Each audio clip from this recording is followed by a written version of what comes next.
What is up, guys? 9 o'clock Eastern time, Monday night. And to be honest, I've been sitting here on time and it's 2 minutes late. And I just didn't click the go live button because I was feeling a little bit nervous because it feels like it's been a while.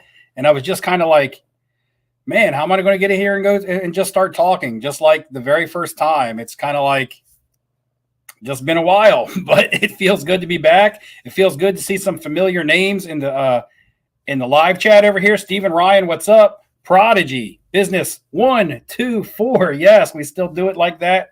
Ed Lang, Doodad. There he is. Vintage Card Collector. Card Guy 72. Grant, what's up? Bravos, always along for the journey. I have not forgotten. And here we are on a live stream. I'm fresh off of the Chantilly show. Jordan, what's going on? But yeah, fresh off the Chantilly show. We'll talk about that a little bit. We'll talk about free agency in football, even though it's been talked about by everybody. We haven't talked about it. You know, I've been on other live streams and discussing it, but I can actually interact with you guys like this. We'll talk about basketball and the play-ins.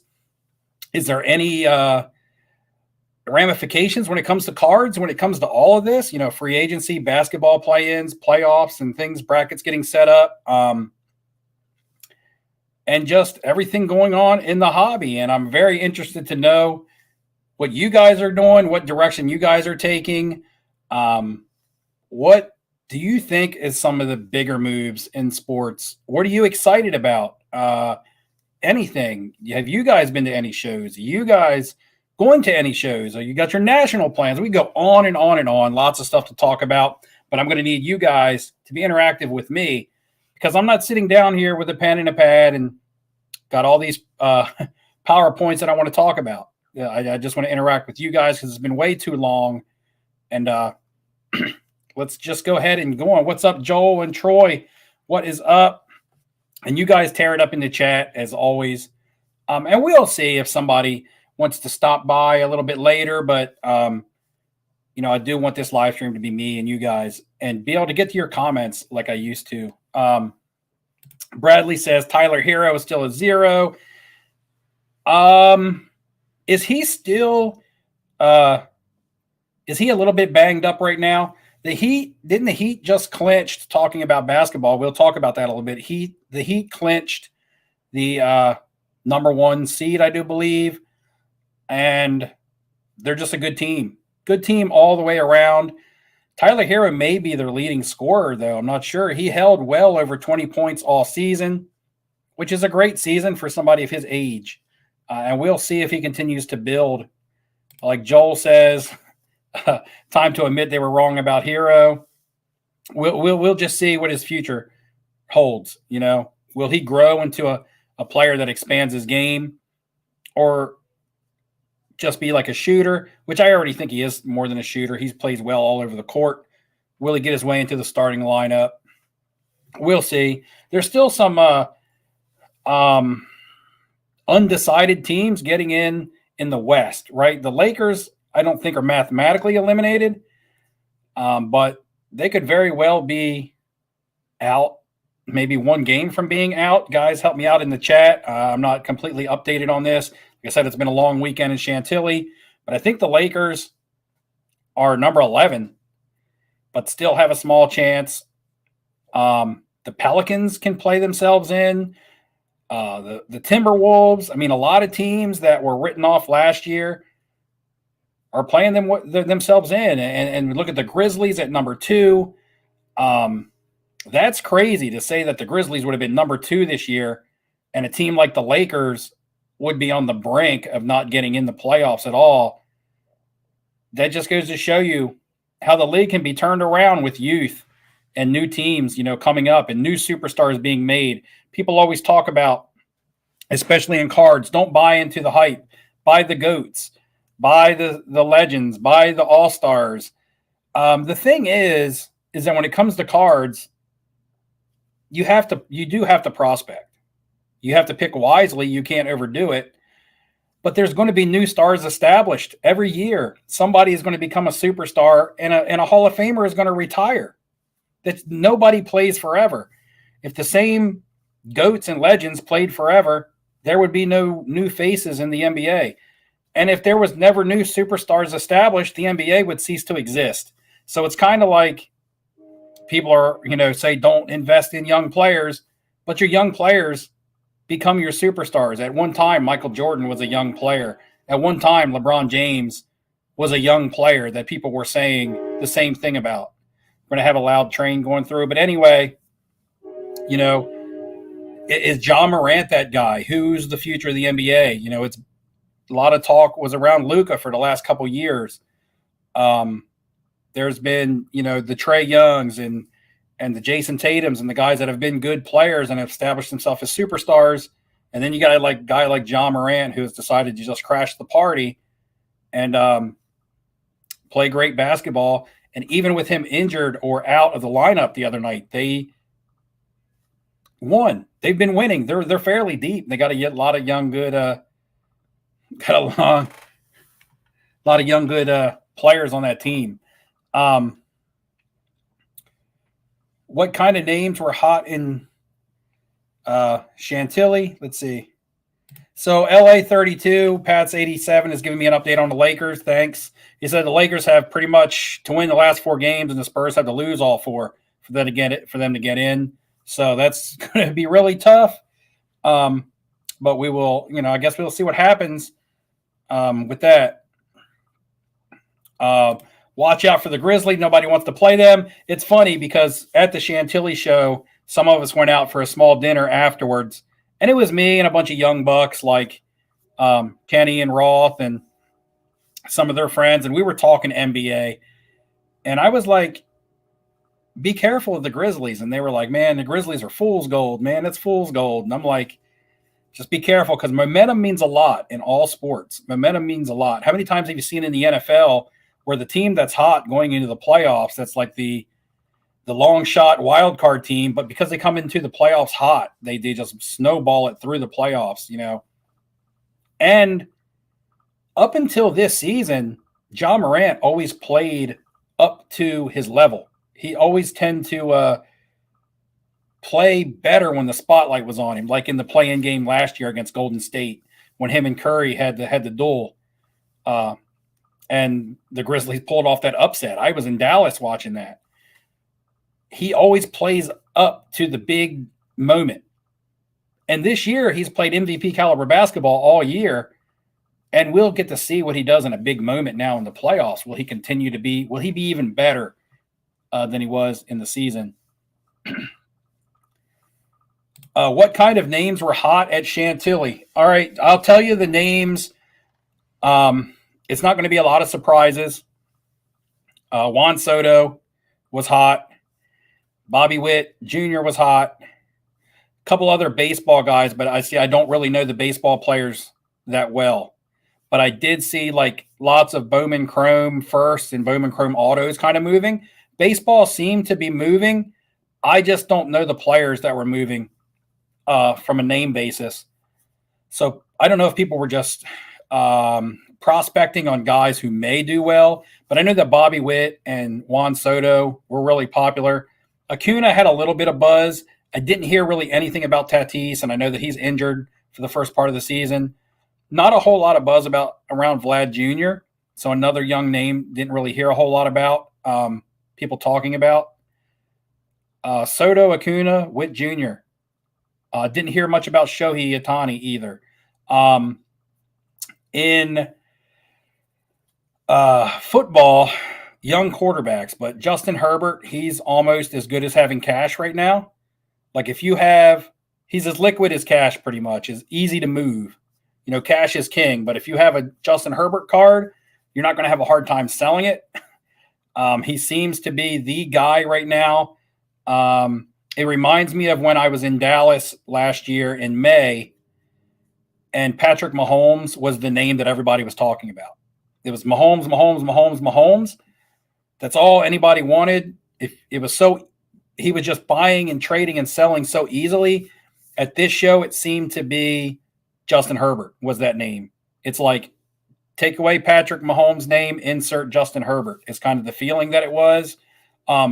Joe Burrow also, don't get me wrong, Joe Burrow was super popular. Tua had a little bit of buzz.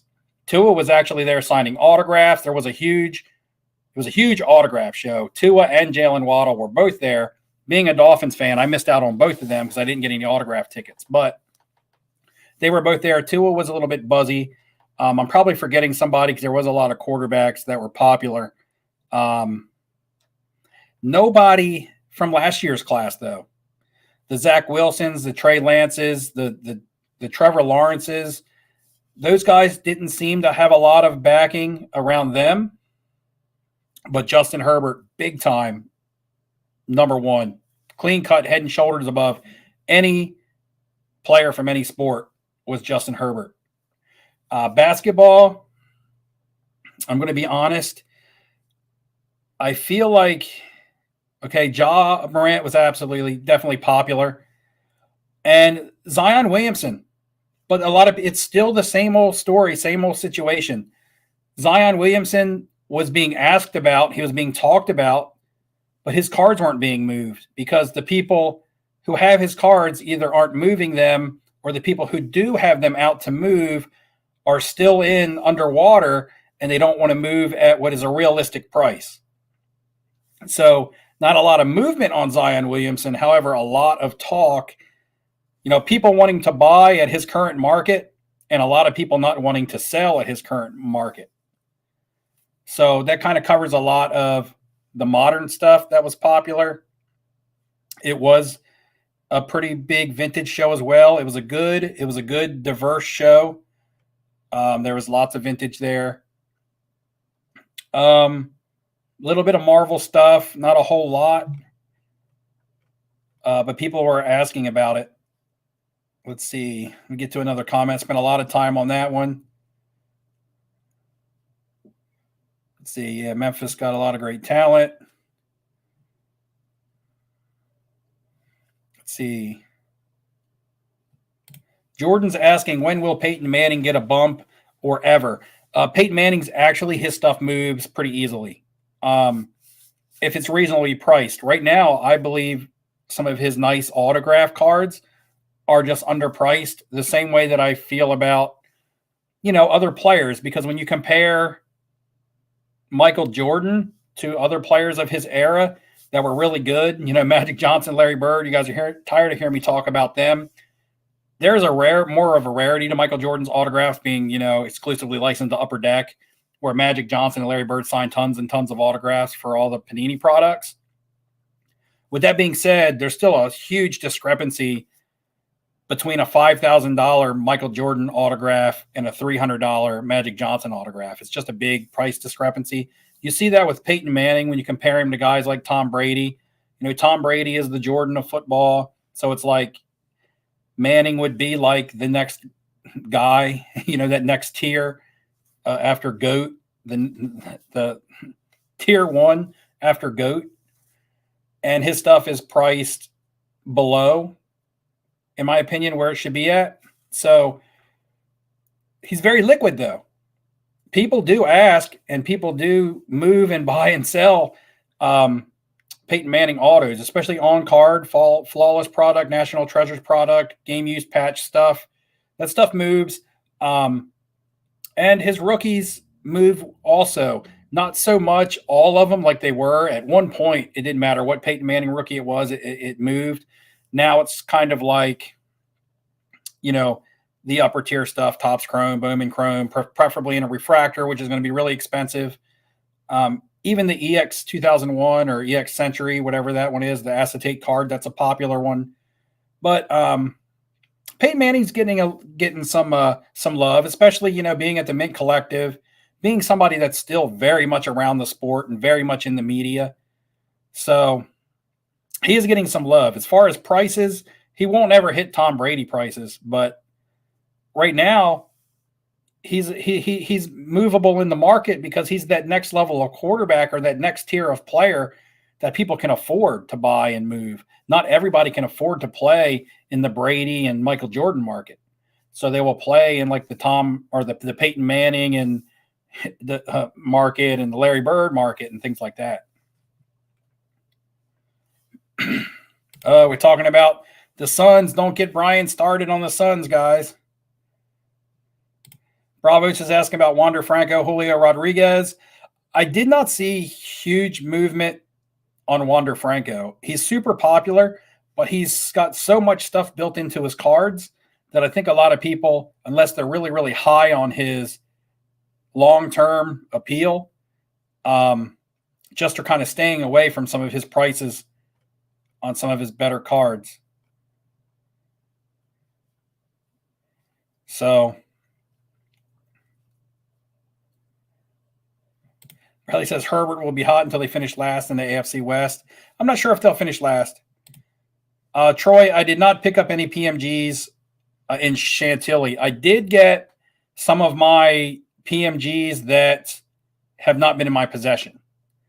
I had a couple of PMGs that I sent to get graded and was going to consign them, but they're actually in my possession now. I can share them to you. They're actually sitting right here. Actually, one that I had out that you guys have seen, I graded this one myself, actually, was a Blue Falcon from 2015. Got that back, brought it home with me. I got the Old Man Logan Achievement Bronze graded, came back at BGS 8.5. And I got my 2015 Blue Doctor Strange graded. It came back at BGS 8.5. Both of them came back like a 0.5 from getting a 9. So that was a bit of a bummer, but 8.5, I'll take it. Still a great grade on these.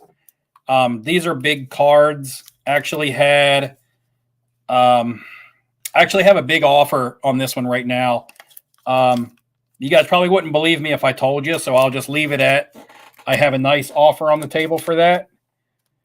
And I just haven't sold it, and you guys would probably call me crazy, and you probably wouldn't believe me, but it is what it is. Let's see. Global, what's going on? How you doing? Brian says, who is Zion? Is this the Twinkie spokesman? We had some talks about Zion. I think that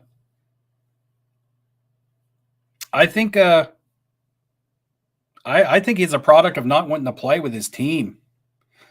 Nobody goes out and throws down a dunk on Instagram like he did if they're not healthy enough to play and in shape.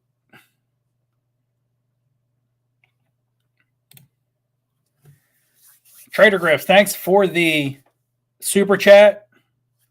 Not expected, not needed, but very much appreciated. Thank you. Glad to see me back tonight on a Monday. This is your new card-only account. All right. I know, I got the name. I got you on Instagram. Global says, what plays am I making before the NBA Finals? I'm not making many plays for the NBA playoffs or finals. Any NBA that I'm picking up right now, I'm actually thinking next NBA season. I know that's a long way out, and a lot of people can't afford to look that long way out because, if you buy a card and you're looking to move it quickly because you just don't want to have your money tied up. I'm more of in a situation where I'm already looking next season. I'm looking at free agents, possible trades for next season, and things like that. And because right now, those are the types of cards that are really, really bargain basement. So as a general direction, that's where I'm looking. I'm not really going to get into specific players because not because it's a secret, but just because I don't need to say a player and then people want to go buy said player. It's just, for me, I think the less risk and better reward is in people that are completely off the radar right now, are probably going to be free agents, are probably going to get traded, that will better their situation, and their cards are like really, just under the radar. I mean, I could talk about one because he's already a really good player, already a superstar, and that's like a Kawhi Leonard. Nobody's talked about Kawhi all year, period, and he's been hurt. But that's when you capitalize on an opportunity. And, he'll come back and he'll play basketball. He might do it for the Clippers. He might not. He might go to a team that people love.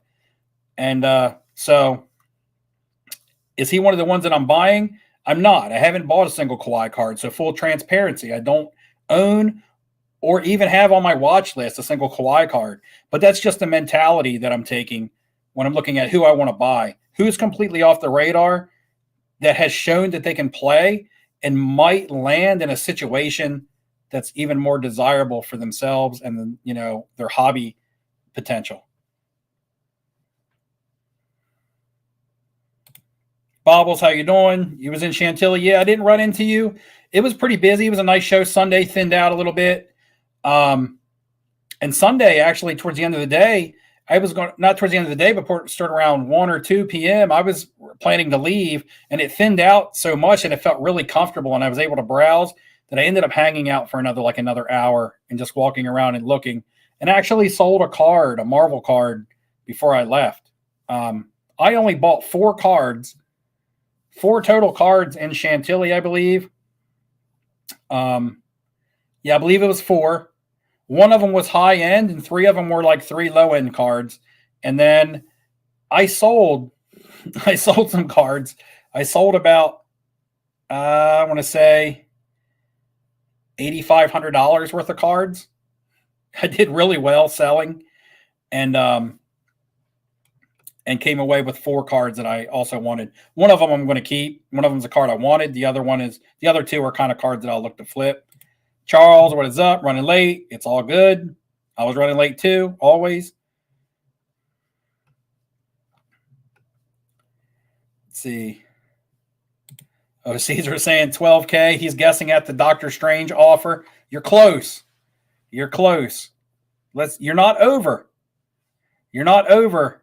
You're actually under, Caesar, but you're close.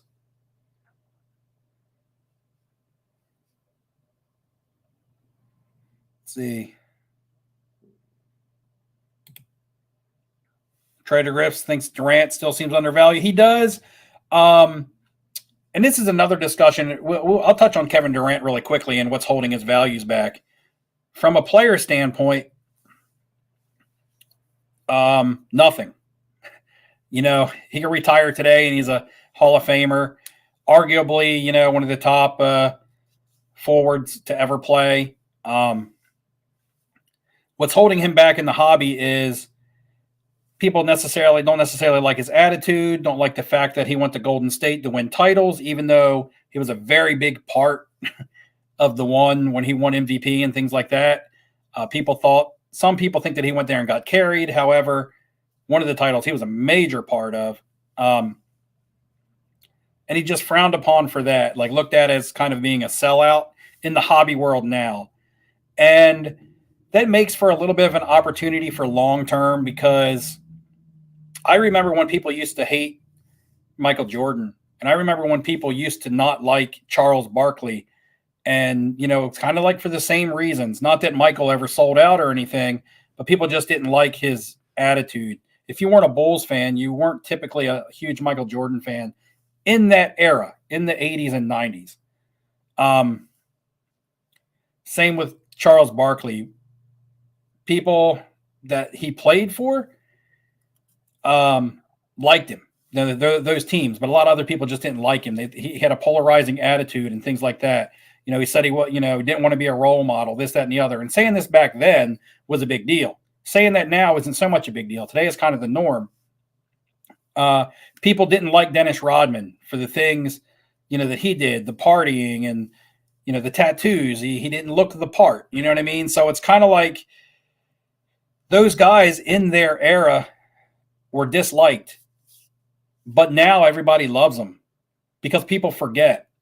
People forget that stuff. And eventually, in the end, what washes out is what they did. And I can see that, it's what they did good and positive. And I can see that happening for a guy like a Kevin Durant because, people will forget the attitude and people will forget the so-called selling out. And in the end, they'll look at his accomplishments and they won't put an asterisk by it. They'll say he got his accomplishments because he was one of the best. And he will be, welcomed into that category that now you see Barkley and them in. I remember when there was a time when people absolutely hated Kobe Bryant, and I don't want to talk about him, because he's passed away, but there, allegations or facts, I'm not sure, that he had messed around on his wife, and people hated him for it. He was chastised for it, but he was loved again. So again, that's just the kind of approach I take with a player like Kevin Durant.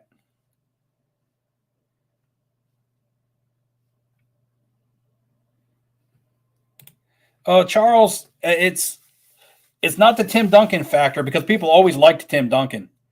Tim Duncan was just boring. The difference is that Tim Duncan was just kind of boring. It wasn't that people disliked him. He just wasn't exciting, but nobody went around saying, "Oh, I hate that Tim Duncan. He's got terrible character. Look at him. Look how he acts." I mean, he was actually like the model NBA player as far as attitude and sportsmanship and leadership and things like that. I mean, look at how many titles the Spurs won with him, and it doesn't really get talked about that much.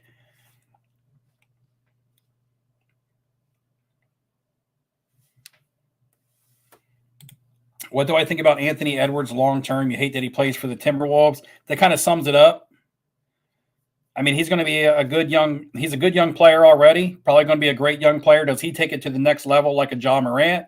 I don't know. Minnesota's going to be, going to have the chance to get into the playoffs. They could make a run. They could pull an upset. If they get matched up with the Grizzlies, they've played the Grizzlies and they've beaten the Grizzlies this year, like I believe multiple times. There's a good nucleus there. So, T-Wolves, though, Minnesota, it's just kind of like not the best market for a player. So you kind of really got to do something marvelous to get yourself noticed. I mean, look how good Karl Anthony Towns has been for years. And he's a center big man who won the 3-point contest this year. So look what he's done for years, and his cards are really still undervalued and underappreciated. So will that same stigmatism hold back Anthony Edwards, that same market, being in Minnesota? Because you say it right here in your comments. You hate that he plays for the T-Wolves. And if you think that, just think of how many other people out there think that. Will Herbert cards ever go down in price? Yes, they will. I can't tell you when, but they will. I mean, this same question could have been related to Patrick Mahomes, a year or two ago. Will Mahomes cards ever go down in price? So, yes, like I said earlier when I was talking about Justin Herbert and how he's the talk of the card market at the shows, and how this time last year it was Patrick Mahomes. And I was just like, just remove Patrick Mahomes' name and insert Justin Herbert's name. And you can say the same thing here. Will Herbert's cards ever go down in price? The same question was probably asked last year about Patrick Mahomes.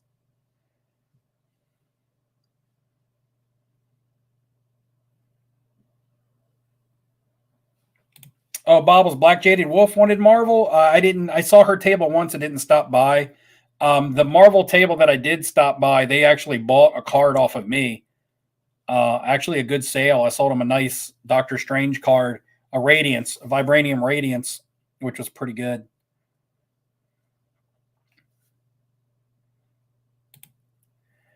Steve, I did not sell the base 9 yet or the Kobe, but I haven't listed them yet. And I didn't take them out at the show. I sold the base 10. That was all.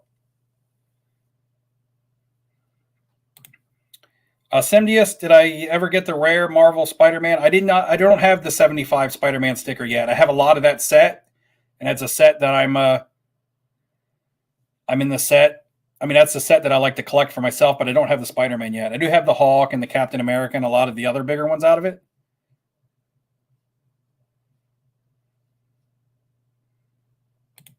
I think if KD wins in Brooklyn, his market will go up. It is, but I mean, he's got to win in Brooklyn. I don't know if that team is complete enough to win. They got KD and like Kyrie who are like good scorers, but you need more than good scorers.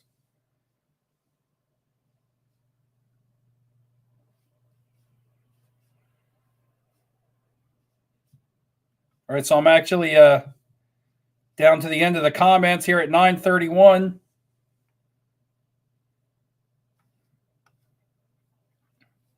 Troy says Herbert cards will go down after 5 years of him not making the playoffs. He's way overpriced. So there is the answer for Justin Herbert. He might make the playoffs this year. I mean, it's going to be tough. I mean, somebody's going to have to be out, right? In the AFC, there's so many good teams. Someone's going to have to be out. Not all of the young quarterbacks that we talk about are going to make it. I mean, let's run them down. Who do you guys think will be out? Let's run them down. So if you look in the AFC East, you got Josh Allen. Not really anybody else to write home about right now. Mac Jones, we don't know what we're going to get. Zach Wilson, we don't know what we're going to get. Tua, we don't know what we're going to get. Not from a quarterback play standpoint. Now, their teams might be good. The Dolphins might be good. The Patriots will probably be good because they're coached good. But we don't know what we're going to get from them from quarterback play, a statistical stamp output, right? Josh Allen, we know he's, barring something crazy, is going to be, is going to play MVP style football. So let's go to we'll save the West for last. Let's go to the South. So help me out, make sure I can remember all the quarterbacks in the South. We have Matt Ryan down there now. We have Ryan Tannehill still there. Who is going to quarterback for the Texans? Is that going to be the rookie Davis Mills or whatever his name is? The young guy?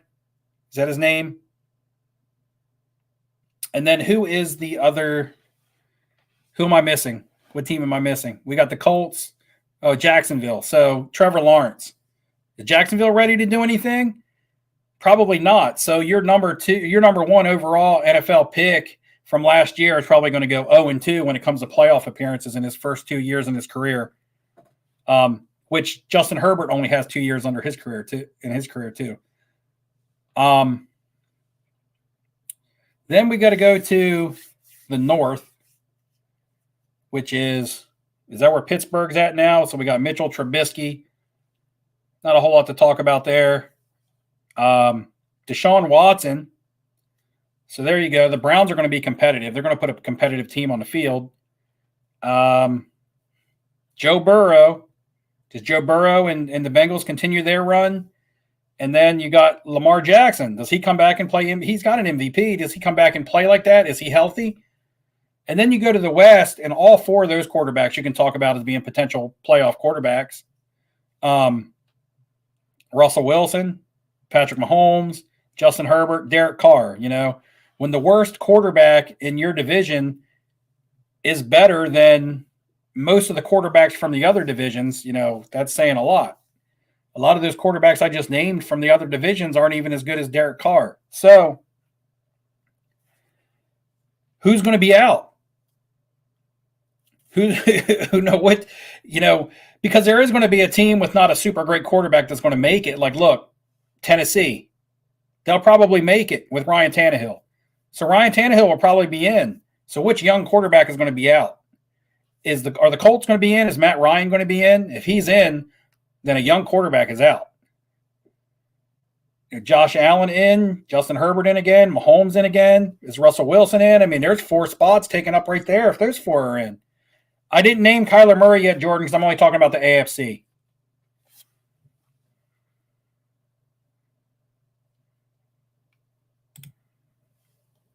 Oh, Gary, thanks, man. Anytime. Thanks for, talking to me, man.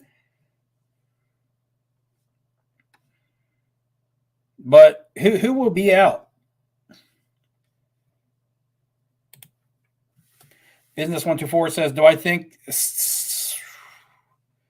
the starting of the USFL football again will drive up the USFL iconic rookie cards like Jim Kelly, Reggie White, etc.? I don't think it'll drive those up. I think that those in good grade are already pretty expensive. So I don't necessarily know if it'll run those guys up because I think a lot of people already know that Jim Kelly and Reggie White played in the USFL and that those rookie cards are hard to get in good condition. Even got, Steve Young, that's another big one, from those sets.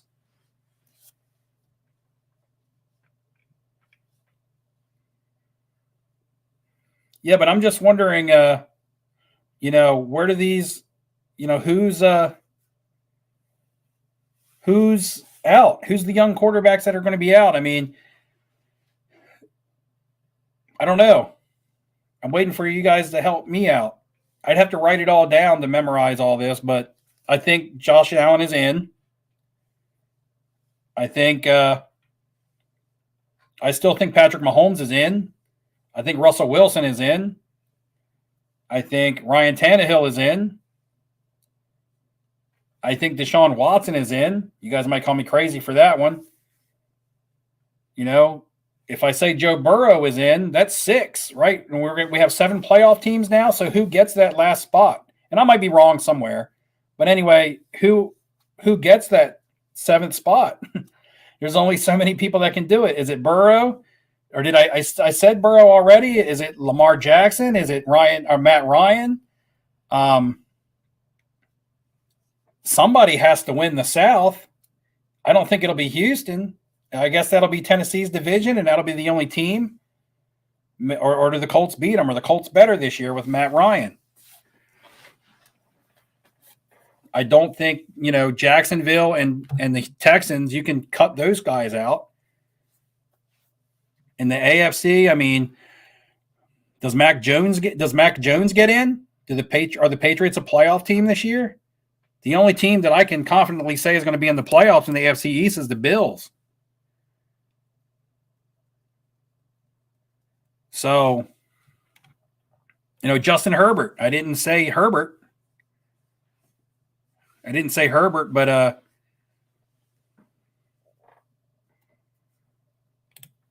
and Ed Lang makes a good point. You think the hype surrounding Herbert is an improvement of the Chargers D. I think that Herbert has shown in 2 years. I mean, there's nobody that predicted Herbert being as good as he's played. Nobody. The scouts, Mel Kiper, all the draft people, that's why he went to the Chargers. And even if he was to play really good, I don't think anybody thought he was going to play at the level that he's played at. And that was their weakness. That offense is still built to score. They got 2 big defensive pieces. They're in a very tough division. And like I said, somebody's got to be out. Like Nicholas says here, the AFC is loaded. And you can go over to the NFC and kind of pick and choose your teams over there.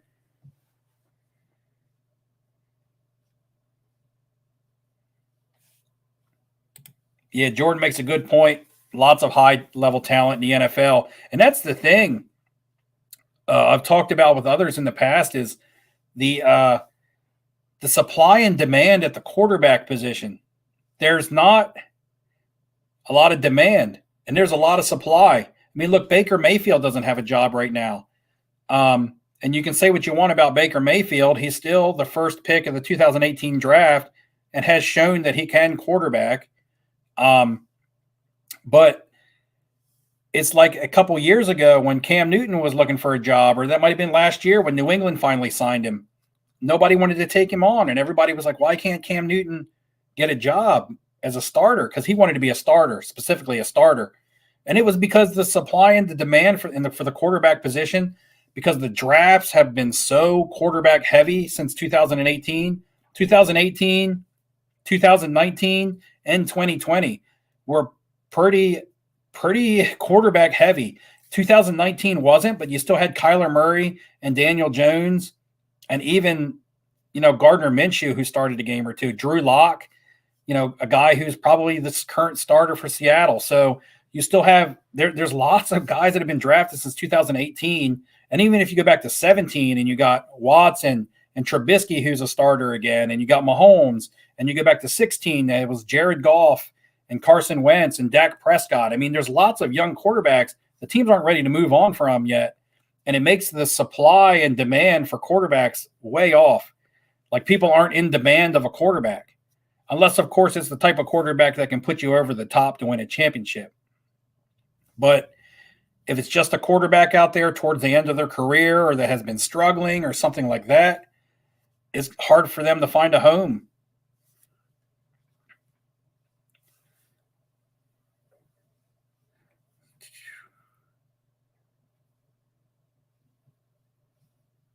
So Troy is cutting Herbert out.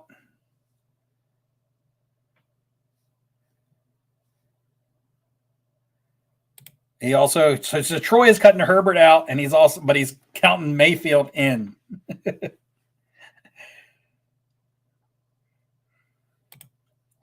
Trader Grips has moved on from Carson Wentz. Unfortunately, the Redskins haven't. Is Taylor Heinicke going to still be on the Redskins? Maybe he plays. There's chances are that Heinicke plays if Carson Wentz is the starter, because we all know Carson Wentz does not play 16 games, let alone 17.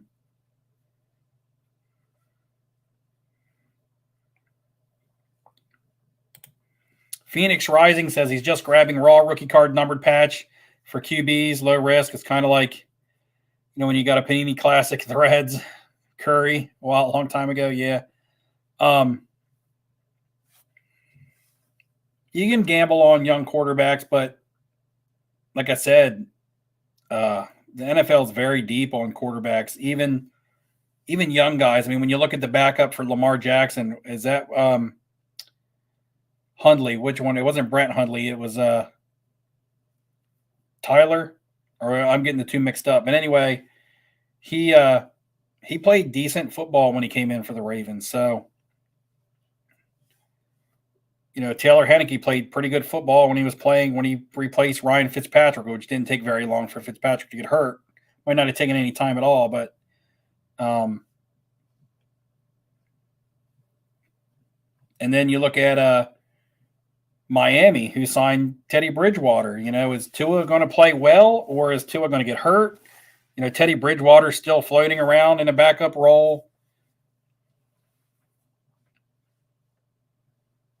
Guys, I do have a mail package here. Came to mail today. I'll open it up. We'll show you guys a couple cards that I got. Ed says, who was my favorite young quarterback today from the past 5 years? Now, favorite as in their game, or favorite that I cheer for, or favorite that I like their cards? It's going to all be a different answer. Let's see. I like one of the guys we were just talking about. I really like Justin Herbert. He reminds me of Peyton Manning, who reminded me a lot of Dan Marino when they were young. A young Dan Marino, a young Peyton Manning, and now I see a lot of that in Justin Herbert. Now, whether he has the long-term success and wins 1 or 2 Super Bowls like Peyton Manning does, I'm not saying that. I'm not saying I see him being a record-breaking quarterback, but the way that they play on the field, the way that they throw, their accuracy, the way you throw the ball on a frozen rope and it just looks effortless. Like the arm strength, pinpoint, just release. I see a lot of that similarities there. Doesn't mean I think that he'll rack up the kind of career of a Peyton Manning or even a Dan Marino. And he's not reckless. I like Burrow. I like the way that he plays. I like Josh Allen. But those guys are reckless, man, and it scares me a little bit, especially with Joe Burrow already having a bad injury his rookie season. He recovered, and he proved all the naysayers wrong and went to the Super Bowl last year, but can play reckless. It just gets me scared.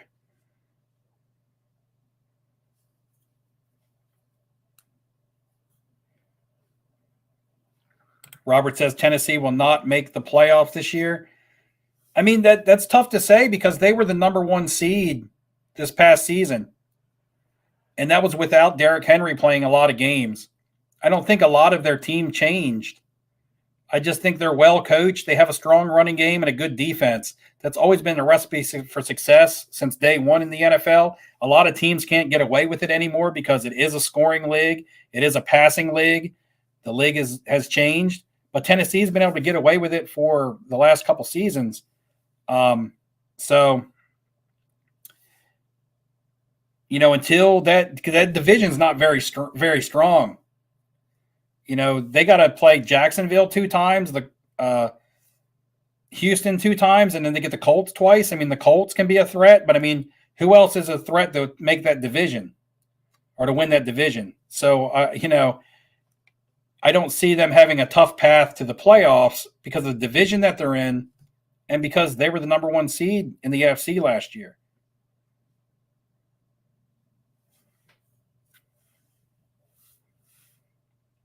Yeah, I like watching Josh Allen too. He just scares me. He gets just reckless sometimes with his body.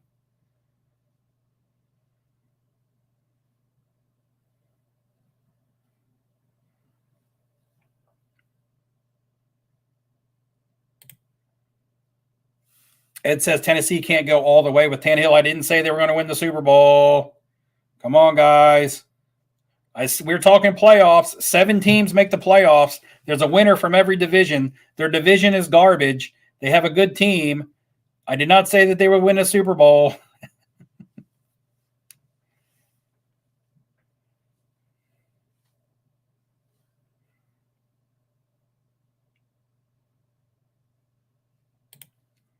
Bradley says Aaron Rodgers has ruined his reputation over the last few years. Collectors have never really liked him, but his cards still run up in value.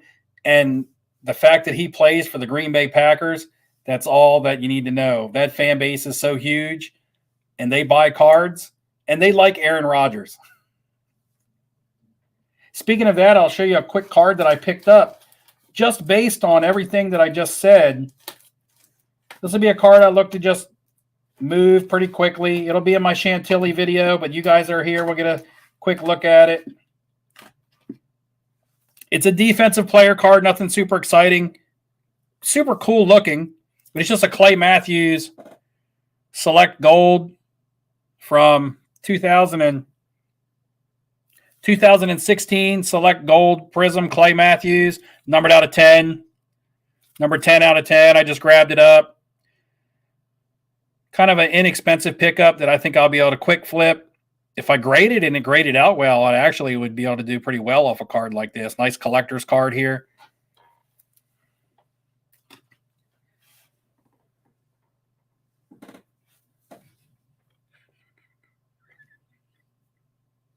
Let's see.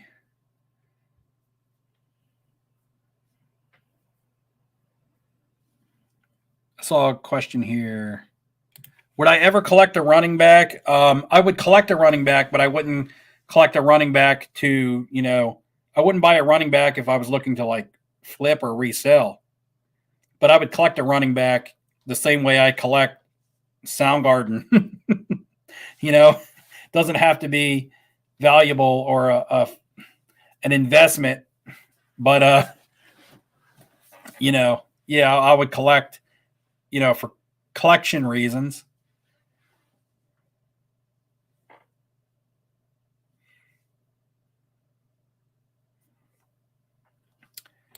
Is Atlanta's quarterback Marcus Mariota? I'm not sure.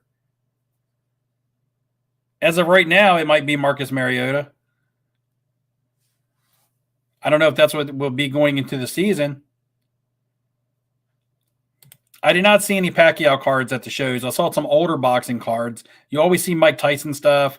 You always see Muhammad Ali stuff, which I saw some of that stuff, and older boxing, vintage stuff. I don't think I saw any newer boxing at all.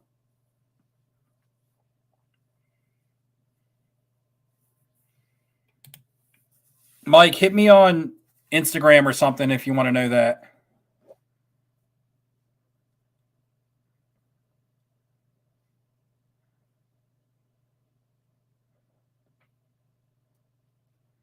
Let's see. Guys, easy, guys. He says Inglorious needs to step back from the pipe and put his hands in the air. How does Burrow slide with the O-line improvements the Bengals have already made? I don't know if Burrow slides.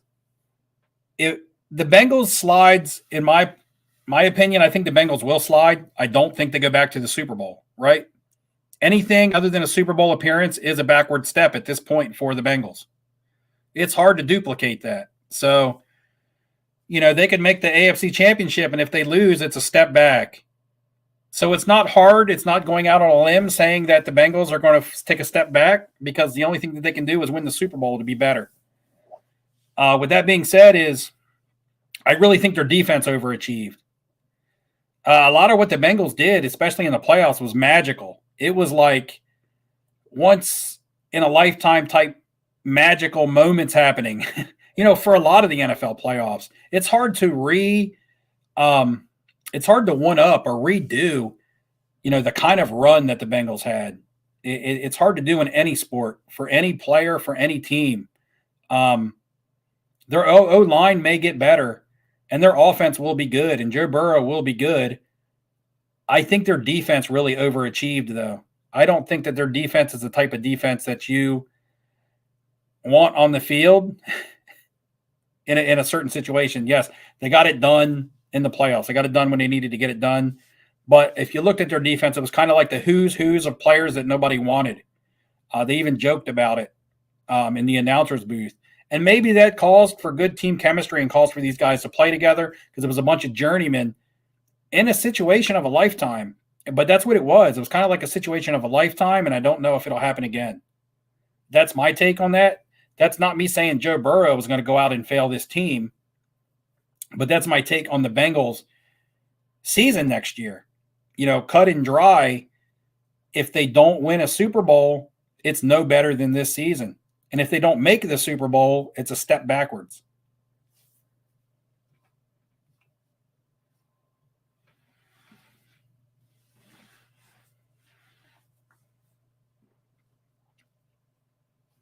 Like Tal says, Burrow's going to be a stud for a while. I mean,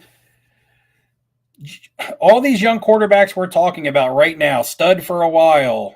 The team's not going to falter. They're going to win it next year. Remove every said young quarterback and insert Patrick Mahomes' name, because these was all the comments that I've read in the past. Mahomes is a stud. The Chiefs are going to win 3 Super Bowls in a row. The Chiefs are going to go undefeated. The Chiefs are unbeatable. The Chiefs will not take a step backwards.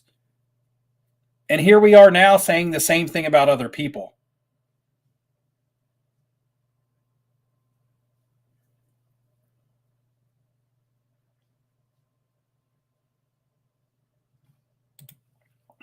Defenses can't adjust to someone who's reading their mail before they break the huddle. If that was the case, they would have won the game. They would have won the Super Bowl, and Aaron Donald wouldn't have been all over Joe Burrow's ass to end the game.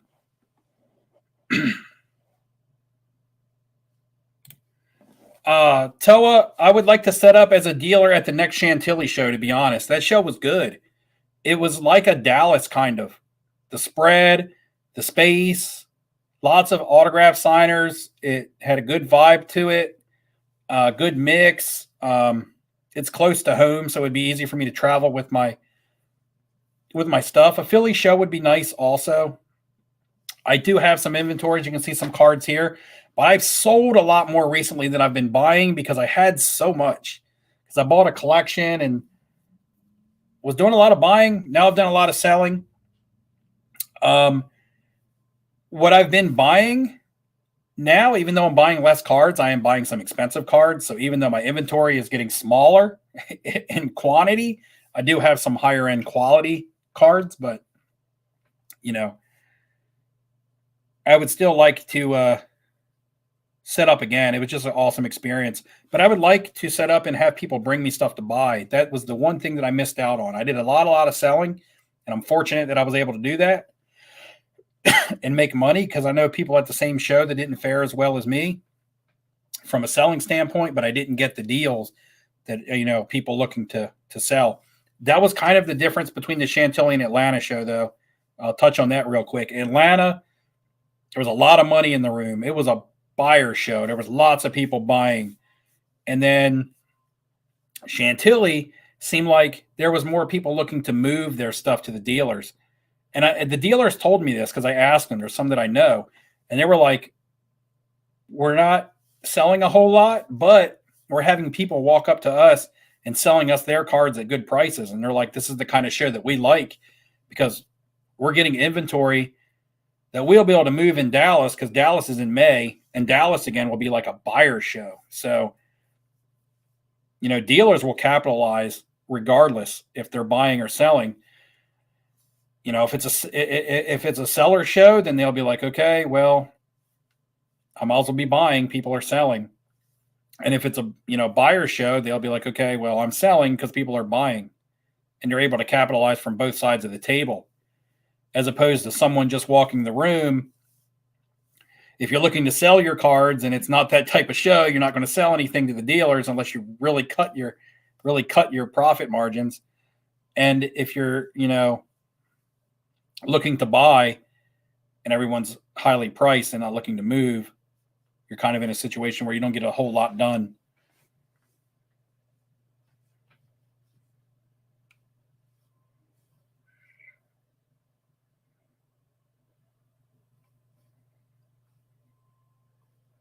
Did Bruce Arians retire? There was definitely something going on with the Bruce Arians, Tom Brady situation. I am buying Musing Contantes, yes, Paul, when I get a chance. Actually, I'll show you guys a card I recently picked up. If you follow me on Instagram, you've seen it. Again, I always post to Instagram first. I actually showed a card on there today that I haven't shown yet. This came in the mail. This was a SGC 10 Ice Cube. This is a 1991 Premier Rat Pack. Little Ice Cube action, whether you like his movies or his music. Like the movie Friday, NWA, Today Was a Good Day. Whatever your thing is.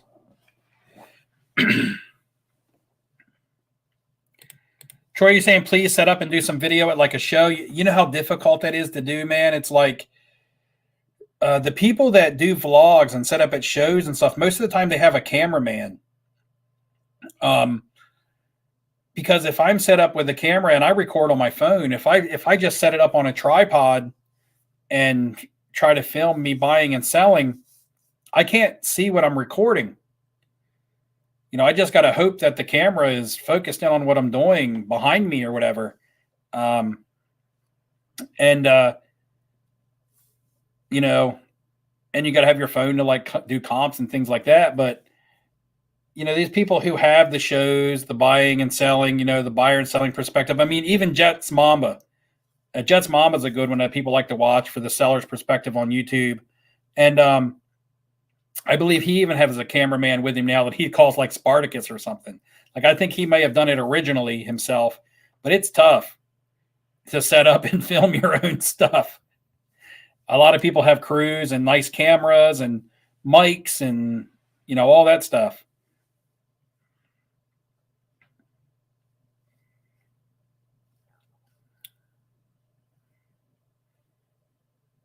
Let's see. Yes, Trader has got this absolutely right. I need a cameraman. What's up, Marvel Guy? How you doing? What's up? Oh, I will show you guys a card that I just got. And someone, I wish I could remember. I'm going to get roasted, but there's one of my viewers that messaged me on Instagram and asked me if this group had a rookie card. And at the time, I didn't know. I knew that this group had like a 91 or 92 Pro Set card, just like Soundgarden does. I knew that they had like a 90s Panini Smash Hit sticker in like 95 or something like that. But I didn't know that this sticker that I'm about to show you existed until I just stumbled upon it on eBay. I wasn't even searching it. I just typed in and it came up. And it's a 1989 version. So it predates the Pro Set cards. It predates anything that I thought of them that existed. It's the only one I've ever seen raw or graded. I'll tell you right now, it's graded in a 6. So it's not a super high grade. But I've never even seen this sticker raw. And I even searched it raw once I found out that it existed and couldn't find any listings of it. So I was like, I better buy this now for my music collection. And I like this group. I would call them a band. They are a band, but they're also a group. They're hip-hop, but they also play their own instruments. Anybody taking any wild guesses in the chat? Pretty sure they played most of their own instruments, especially earlier in their career. They were different, but they were really good.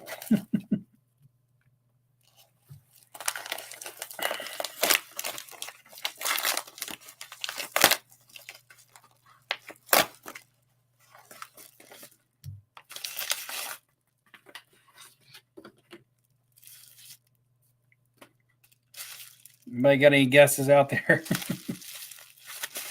I see one guess. I see one guess out there. It looks right.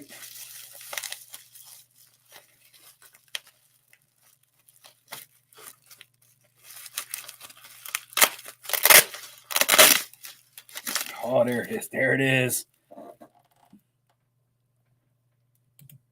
Orange is the new black cards coming in hot. Here it is, guys. This sweet 1989 Panini Smash Hits. And I thought the earliest Smash Hits was a 95. And the earliest card was a 91 Pro Set. But this is an 89 Panini Smash Hits of the Beastie Boys. Man, that picture is awesome, too. Look at them. Look how young they are. All three of them still alive. The classic leather hat. That's sweet. I like this. Glad I got this for my collection. If I ever run across this sticker again, I'll probably buy it again and probably try to grade another one for myself. But it's sweet. Takes me back to like middle school and stuff. I want to start singing No Sleep Till Brooklyn and friggin' Girls and Paul Revere and earlier stuff. Off Paul's Boutique and stuff.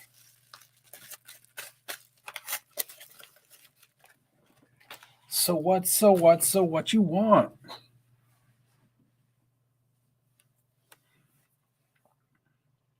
Brian, I do have a Red Hot Chili Peppers Argentina card.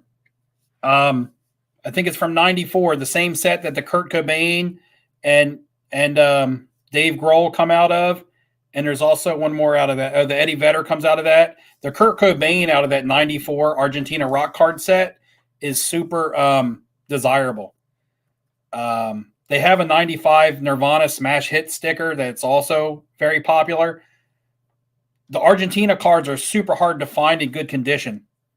The wax paper wraps that they came in packs ruined the cards kind of, or the sticker adhesive that stuck them to the white backings caused those cards to be always come out in poor condition. They always had these waxy stuff on the back. But the Kurt Cobain out of that, it's not only tough to find in a good grade, it's just tough to find. Some of the stickers were printed a lot more than others. I think that's the same case with this Beastie Boys sticker I just got. It's in the '89 Smash Hit set, but it wasn't printed as, I guess you would say it was a short print. They didn't make as many. Like Beastie Boys sticker was one of the harder ones to get for the sticker book, I guess.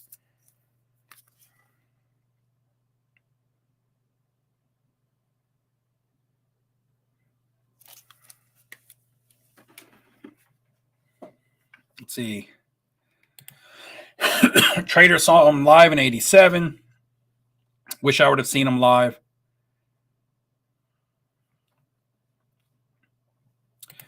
Am I into UFC cards? I almost bought a UFC card in Chantilly, and then I didn't buy it the first day I was there. When I went back for it the second day, it was gone. Because I didn't buy it because I really wasn't familiar with what I was going to buy. Am I a person that would buy UFC to collect? Only fighters that I liked. I'm a Thug Rose Namajunas. I can't pronounce her name. My throat's getting dry, but Rose Namajunas, or however you say it. Blast me in the comments. It's all good.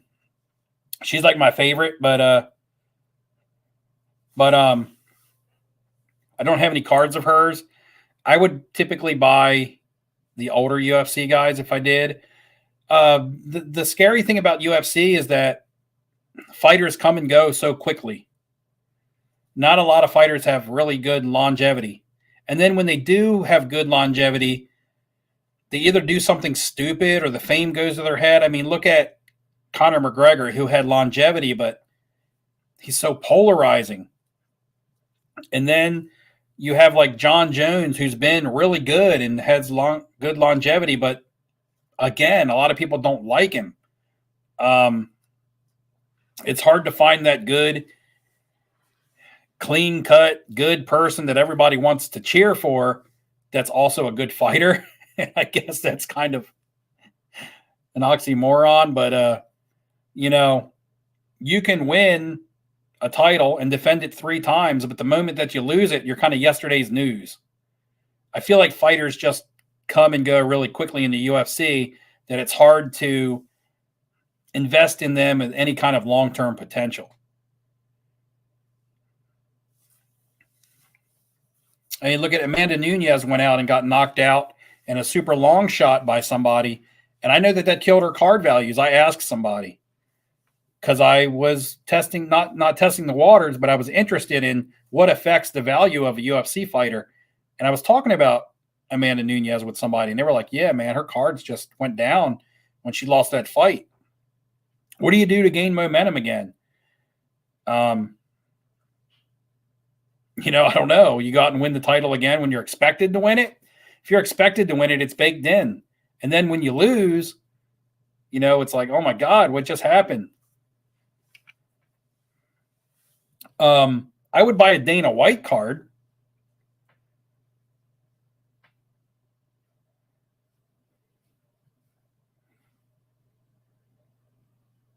Any chance that Brady goes to the Dolphins next year? I don't know. People have talked rumors he would like to go to Miami. I mean, I think there's a lot of quarterbacks that would like the keys to that car because that offense in Miami looks like it's been put in place to be successful.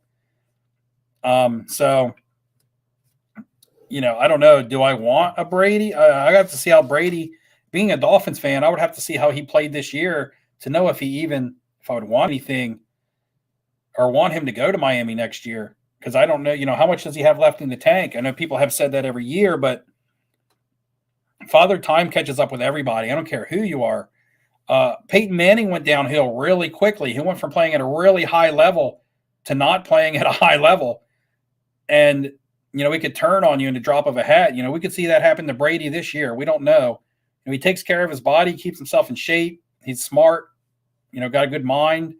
But the body can only take so many hits. And, Manning had the neck injury and things like that kind of really hurt, increased his decline in production. But again, you see it where a veteran goes from being all world caliber to almost just being normal, almost to just being average. So I don't know if that'll happen with someone like Brady or not. Retiring and going out semi on top off like an MVP caliber season last year was probably been a good move for him. But hey, he wants to try to win another Super Bowl. I think he wants to win a Super Bowl with a third team. I think that's what he wants to be able to say. Manning has a Super Bowl with 2 teams, and so does Brady. But Brady has everything except for a Super Bowl with 3 teams. That's why I think he's pushed to get out of Tampa. Because I honestly think he wants to win a Super Bowl with 3 separate teams and be like the first person or whatever quarterback to do that. So, just to add to his list of accomplishments.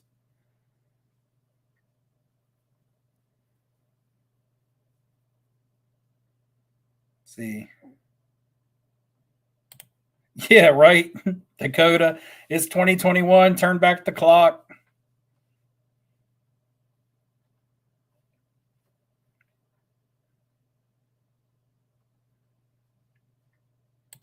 Just picked up Manning's footwork suffered. Manning card. Picked up a Manning card. I like Manning cards. I'm looking to pick up some Manning stuff.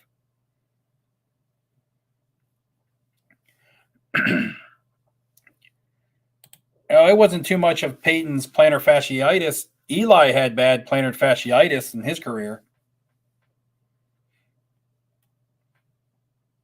Manning had the neck injury that they thought he might never play again because of dangers to, if he took another hit. Peyton. Then he just lost all velocity on his arm and his shoulder. It was his arm strength that went on him.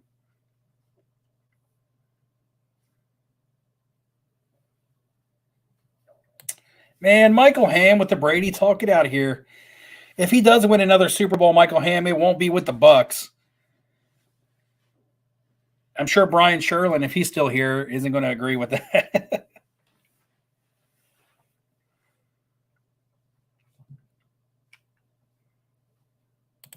Yeah, Phoenix Brady. I mean, Peyton might have had both. I know Eli had bad plantar fasciitis, but Manning's biggest thing that caused his decline was the neck. He had to have the bones fused together and stuff. He couldn't hardly even turn his head.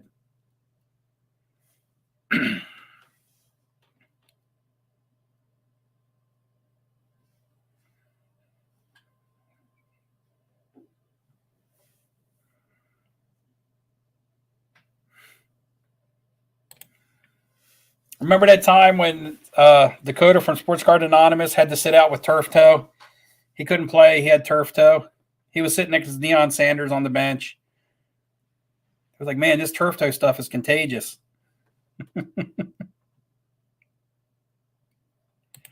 Marvel guy down by the Tampa area talking on Brady.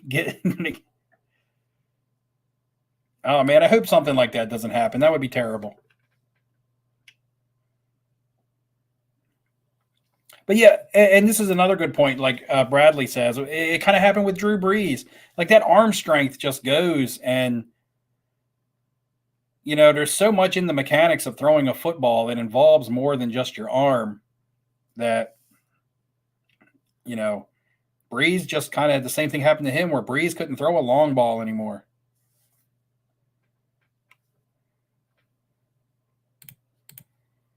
Sports Card Time said I should come to LA for a show at Burbank. I would love to go to a show in California. That would just really be difficult because it would be such a long flight and things like that I would have to miss work, spend vacation time. So unless I was going to California for a reason other than a show, I've never been to California, so it would be awesome to go out there to see some stuff and go to a show sprinkled in. That would be awesome. Kind of like I did in Tampa a couple weeks ago.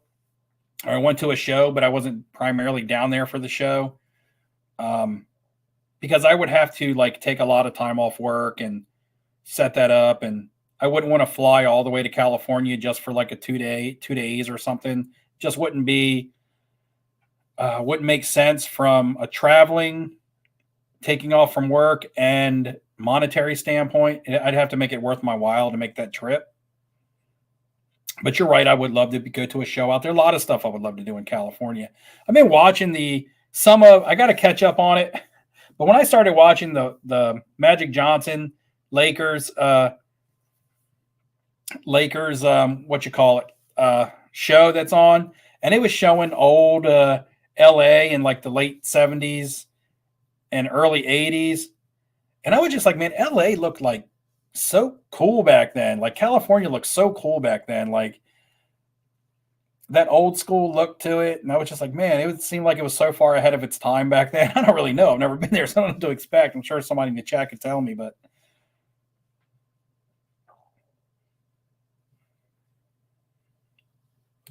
vintage card collector, I have not bought any wrestling cards, not vintage or modern. I haven't. I know that they're popular. I know that Panini just put out a WWE Prism product, I believe, but I'm not going to pay the prices that they want for it. I haven't watched wrestling in a long time. Probably the last time I really enjoyed wrestling was during the NWO. So that's a long time ago.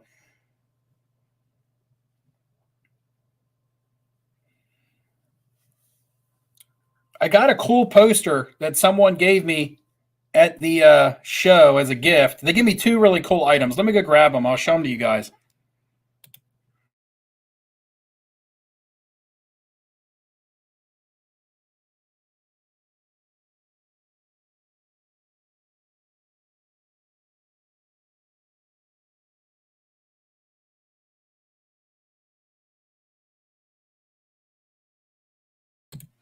So you probably saw this on Instagram if you're on Instagram, but this is a 1985 poster. Magic Johnson, Larry Bird for Converse, where you sign up to win tickets to the All-Star game. And that was pretty cool. This is like the original poster. Now, I would love to take this to a show and have both of them really autograph it and have it framed. He's actually given me another one because this one got rolled up, and he said he had another one, so he's going to send me a smooth copy. But this would be a cool piece to have autographed by each of these players and framed. This would be even cooler than like a card or a jersey or something, in my opinion. Like this original 1985 poster. And then he gave me this. And I haven't opened it yet, but it's supposed to be like, it's like from the 80s or 90s. Let me see. Anyway, it's supposed to be like a bandana with a brim. I don't know. I don't know how that works. It says bandana hats. So I don't know if it actually has a hat shape to it and just has a bandana hanging off the back. I don't know. If I get enough likes, maybe I'll take it out and try it on and look stupid if you guys want me to do that. If you guys want me to do that, hit the like button to the stream as well as put a thumbs up in the chat. If I get enough, I'll take this out and see if I can wear it.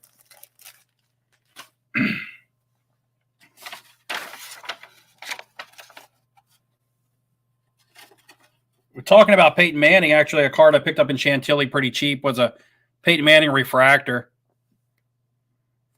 from 2008. Yeah, 2008 Peyton Manning refractor. You can't see it glowing. But again, an inexpensive card. And if this was a Tom Brady, it'd be a ton of money. So I thought it was cool looking. It's black, shiny.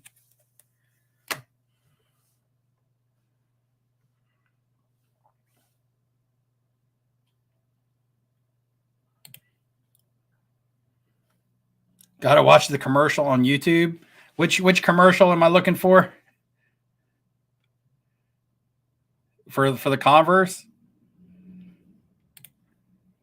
Pearl Jam is going to be playing in New Jersey at the waterfront, which is less than 2 hours away from me, like an hour and a half this summer, or in September, actually, just a couple days after my birthday.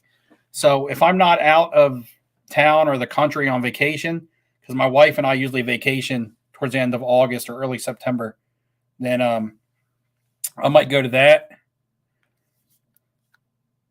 I don't know how many likes we've gotten to. Let's take a look. 38. That's all. 38. There's 77 people in here, and there's been people in and out, and I've got 38. If we get to 50, I'll open the bandana hat.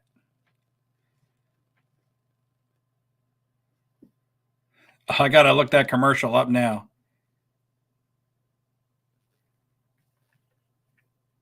I'll show you the one of the cards that I wanted at the Chantilly show, and this is a spoiler for my video. It's been on Instagram again, but I realize not everybody goes on Instagram. I mean, I wasn't even on Instagram till like last year, and that was only because my daughter and wife told me I had to get it. So, this was the first card that I saw in a showcase that I was like, I need to leave the show with this because I'll probably never see it again. It's a dual on-card auto. And guys, if you're wondering, I'm trying to go the dual auto autograph card route. I believe it just adds to the rarity when you can get two players together that may never be able to sign on the same card again, at least on card. You know, they can do anything with stickers. You can make a card and take sticker autos and just stick them together and make any dual auto, triple auto, Quinn. You could put 10 people on the autograph with stickers because you don't have to have them in the room together to sign that card. But when you can get two players that may never have a chance to sign with each other again on an on-card auto where they both interacted with the card, maybe even at the same time, that's the stuff that I'm really starting to go for because it just has adds a little bit more of a specialness to it for myself. So when I saw this card, I had to pick it up. even though it's Lakers, even though it's not Bird or Magic, it's a 2019 numbered out of 25 on-card auto of Jerry West and Elgin Baylor. And it doesn't really get much more classic LA than that, other than maybe Wilt Chamberlain, who was actually probably on the Sixers back then, but might have been on the Lakers. But not really sure on my Wilt Chamberlain history, but the auto on the back is graded a 10. So I was just like, man, I'm like, Elgin Baylor unfortunately passed away, I believe, last year, maybe 2 years ago. And, you know, he just won't be signing anymore. And to have him on card with Jerry West, to me, I just thought was awesome. So that was my first pickup. I saw that. I had to have it.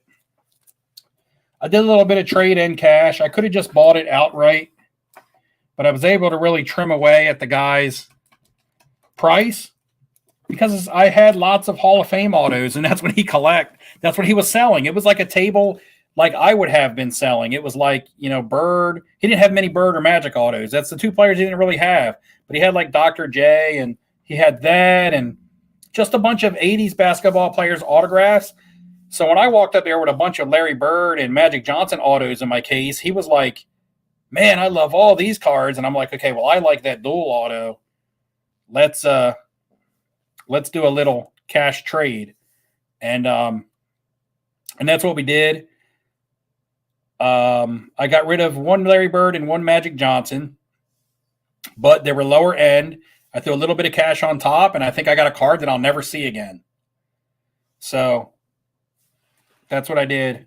And then I ended up picking up another Magic Johnson later in the show to replace the Magic Johnson that I had gotten rid of. Let's see if I can find that and show to you guys as well. Oh my goodness. Spend the whole live stream digging through here.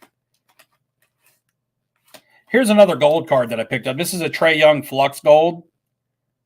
Gold cracked ice Flux out of 10.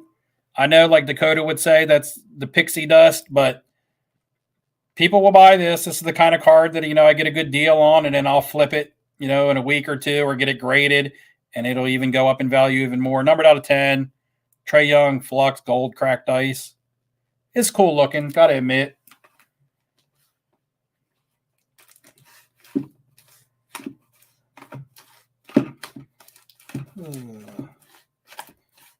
Oh, here's the other Magic Johnson I got. This is an Opulence, Panini Opulence, numbered out of 10, on card patch, also memorabilia card. Got the 2-color old school.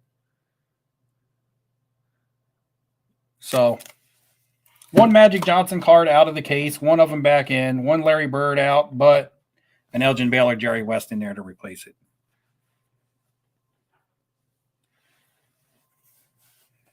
Dakota, did you see the gold Clay Matthews that I showed earlier? Because I know how you like the defensive players and the deals that you can get on them. I'll show it real quick. This is a select gold from 2016, also numbered out of 10.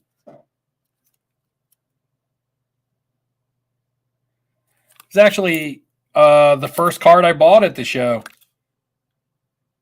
Big market, Green Bay. I mean, so I'll probably get that graded.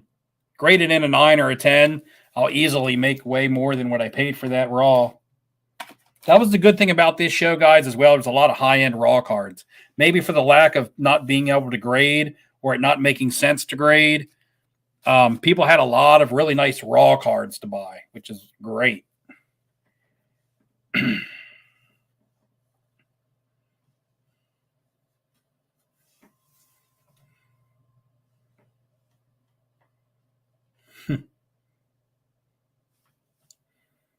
Let's see.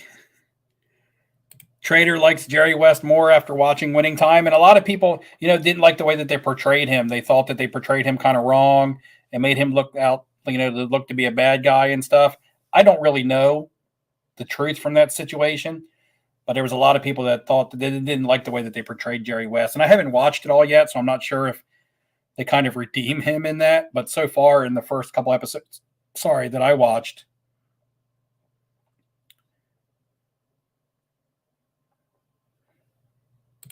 no, I didn't do the Dustin awkward buying strategy because that wasn't a strategy. That was like an accident. I think Dustin just kind of froze up and it scared the other guy. Actually, this dude was super cool to deal with. I would love to go to a show where he's at again and do more deals with him. He had all the types of cards that I liked. He liked all the types of cards that I had, so it made it easy to trade. He didn't have to force anything on me, and I didn't have to force anything on him. He just kind of was like, I love all of these Magic Johnson and Larry Birds. Which ones will you trade me? And I was just like, well, we're going to do a little, I don't want to get rid of them all. Here's a little cash. Here's a couple. We narrowed it down. He picked out the ones he really wanted. I said, okay, well, if you want this much cash, these are the two that I'll give you. And I'm going to keep this one. Because he originally wanted my immaculate patch auto. But he also wanted my impeccable patch auto. And I was like, the immaculates, I value that one higher. So if we're going to do this much cash, I'm going to swap out the immaculate for the impeccable. But if we're going to I'll take out like $200 and we'll swap the immaculate back in and take out the impeccable, which is, that's kind of confusing. But anyway, we ended up settling in, well, either way you want to do it. And I was like, pay more and give him the impeccable or pay less and give him the immaculate. And in the end, I decided I wanted to keep the certain card. And so I gave up the extra cash. But it could have went either way. It was super easy, smooth deal to do. He wasn't trying to gouge me for the price on the, because it's hard to put a market value on that Elgin Baylor, Jerry West. He wasn't trying to give me a crazy, outrageous price. It was just a good deal, man. It's like what you go to a card show for.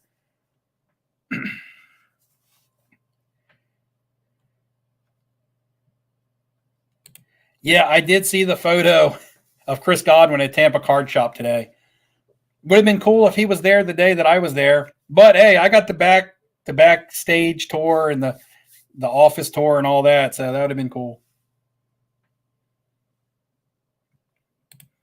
Dan asked at the National, what is for sale most? Baseball, basketball, football. Yes, yes, and yes. And everything else. At the National, absolutely everything is for sale. What will be, in my opinion, the most sought after will be football. If trends follow last year's National. Everybody was hunting football. What I did at last year's National was I sold all my football and I used that money to get basketball cards. Because when everybody was wanting football, it was a good time for me to get rid of my football. And nobody was really wanting basketball as much. It was a good time for me to get basketball cheap. To, stay ahead. I don't buy at the peak. I sell at the peak and I buy when the other stuff is low.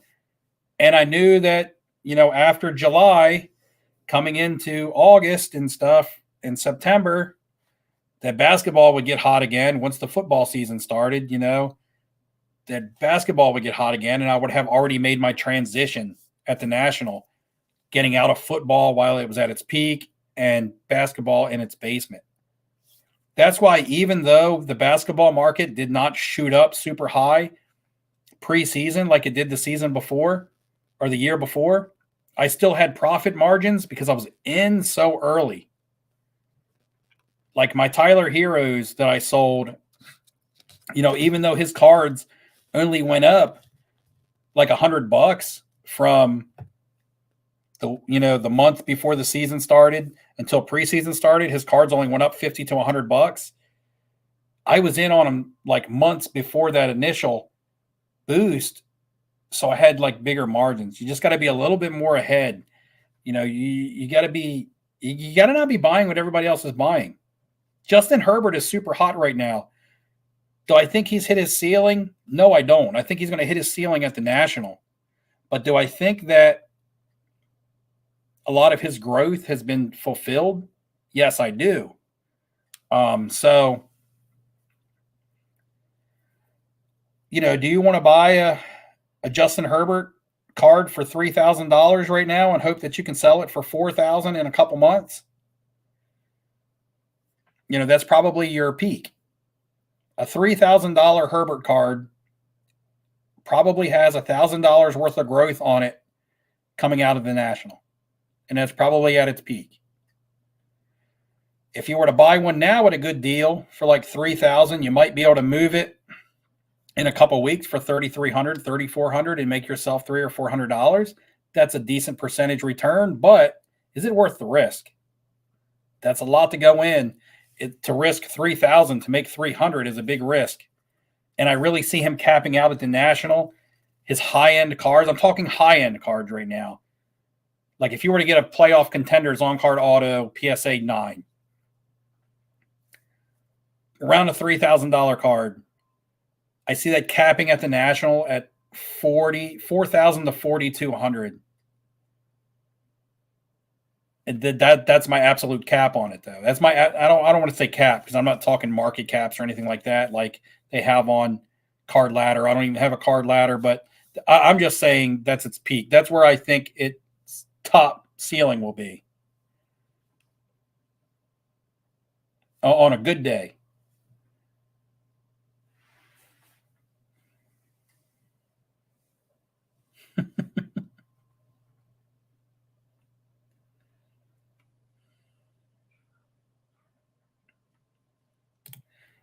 Inglorious P put out his basketball video today as well. Had some good points in it. Let's see. Carver's Cards. Hey, Steve, what's my opinion? When going for a Hall of Fame on-card auto, do the different years hold more value? For example, does a 2013 Flawless hold more value than a 2021 because it's older? It kind of does, especially when you're looking at if it's first year Flawless. I know in football, like some first year National Treasure stuff holds some value when it comes to Hall of Fame stuff. Like a 2007 National Treasures holds more value than like a Jim Brown, for example. I had a 2007 Jim Brown on-card auto of National Treasures. It's valued higher than like a National Treasures that you would pull out of a pack in 2021. Now, more than likely, pulling one from a pack in 2021 is going to be a sticker auto. But all that aside, if it's an on-card auto, the 2007 National Treasure is still going to be more valuable. And it's typically going to be even more valuable than like a 2001 Upper Deck, even though the Upper Deck card is older. When you look at basketball cards, look at a Larry Bird auto patch out of a 2020 product or even a 2018 product, whether it be Flawless, National Treasures, Impeccable, any of Panini's top brands. But then look at a old 2000s Upper Deck Exquisite. The Exquisite is going to be way more valuable. I mean, way more valuable, like maybe $10,000 to like $700 in difference.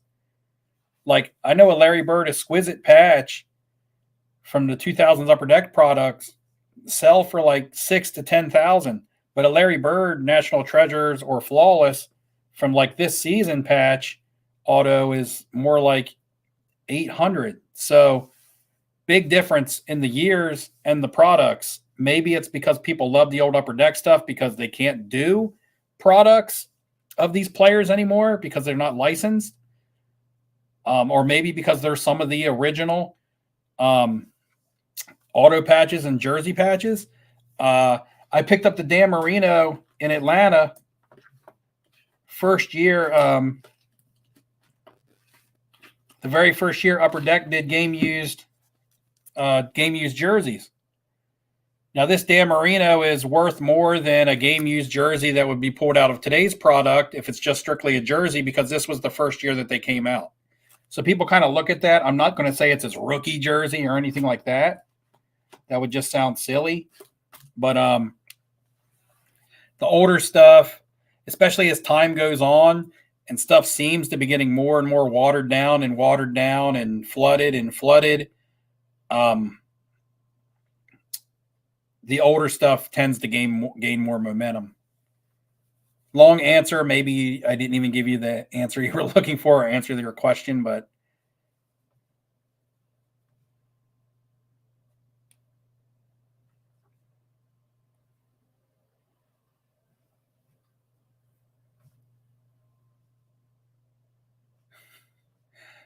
so we got the Peter North guy here. I don't know if he's spamming or not, guys. What do you think? Or if he's just excited.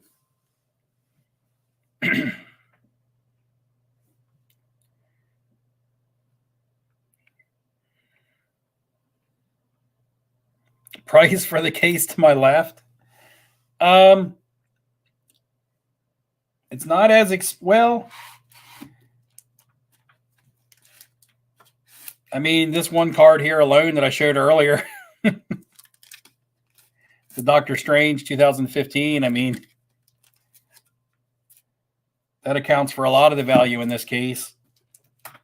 But yeah, I don't know. I haven't added it all up. I don't even know what the value of everything in here is.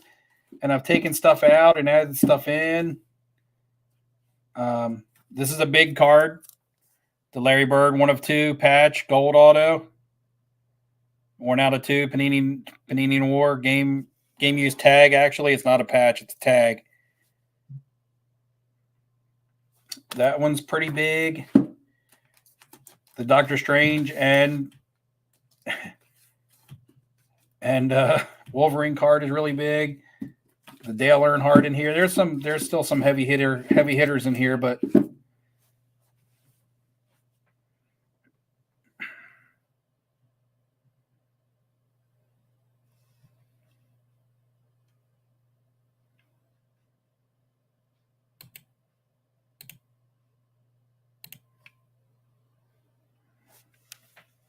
what's up with Star Stock? Still waiting for your cards to get shipped home since January. Anyone else having problems getting stuff back?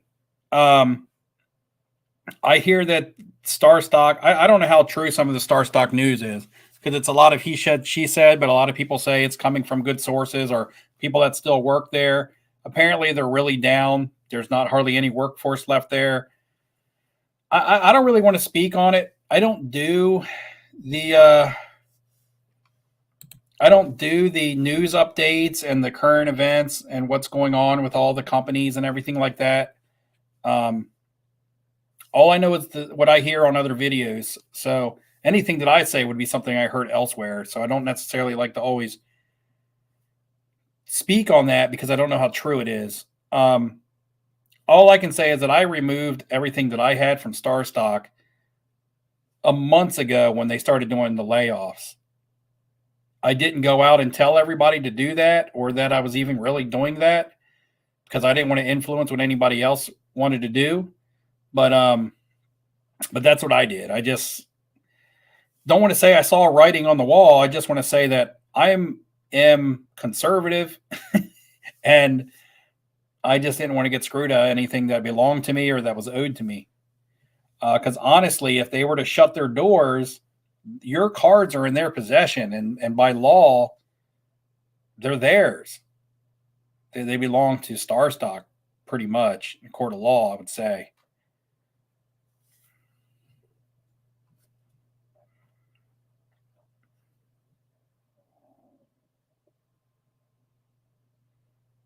The Jetty Supply Company hat.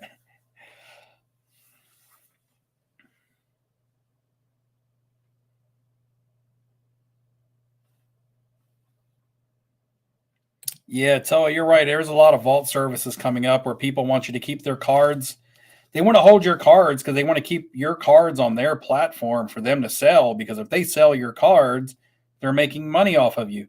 You know, eBay doesn't want you to get a card from them and then when you go to resell it, put it on Golden, or Golden doesn't want you to put your cards on eBay. You know, ComC doesn't want you to pull your cards off ComC and put them on eBay. They want you to resell them on ComC. So it's kind of like, you know, everybody's offering that vault service where ComC's been doing it forever, but, you know, PWCC does it as well. You know, PWCC actually charges you money, like a decent price, I believe, from what I've heard. I've never used them, but to get your cards back out of the vault, it's almost like, you know, they're charging you to get your own card back, like quite a bit of money. So I don't know.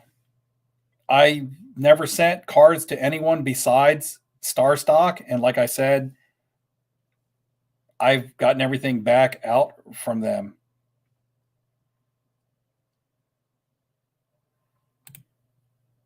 Will Star Stock be in business 1 year from now? He's at Vintage Card Collector is asking. He's saying no. I guess we'll see from what standpoint. I guess they're completely going in the direction of the NFTs.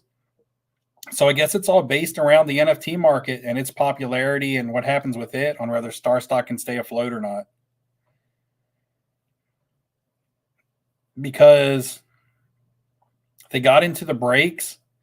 I think they still owe people cards from their breaks. They were doing their own auctions.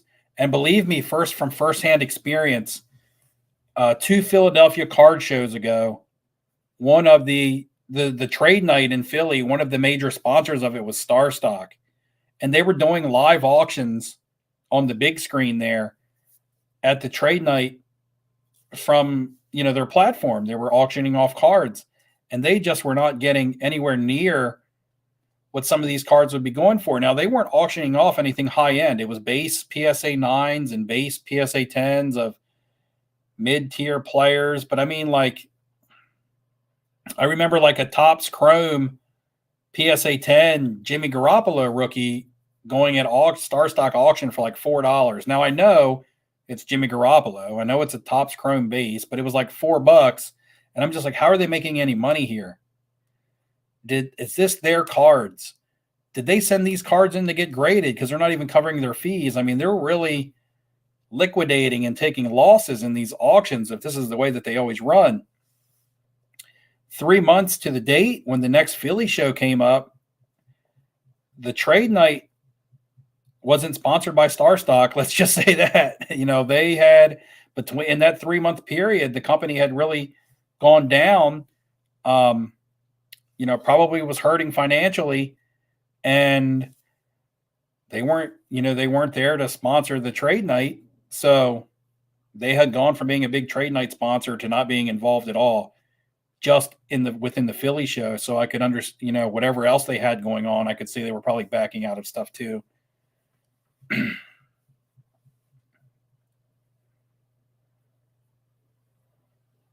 Let's see.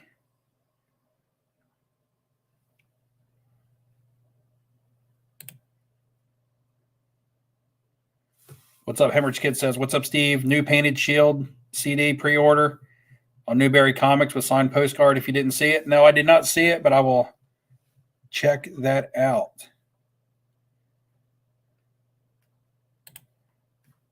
Troy's talking about loving ComC. I like ComC also, and I'll tell you what a noob I am. I've been using ComC for, a couple years. I've never sent cards to them to sell, but I've always bought from them. But I always bought from them as a guest. I would just sign in as a guest. I never created an account. And then I realized that once I created an account, I can buy cards cheaper. I was like, what the heck is that? I was like, I get like a 10, 15% discount. And I've been buying all these cards for ComC for full price as a guest. I guess I wasn't watching everybody's videos on how to use ComC.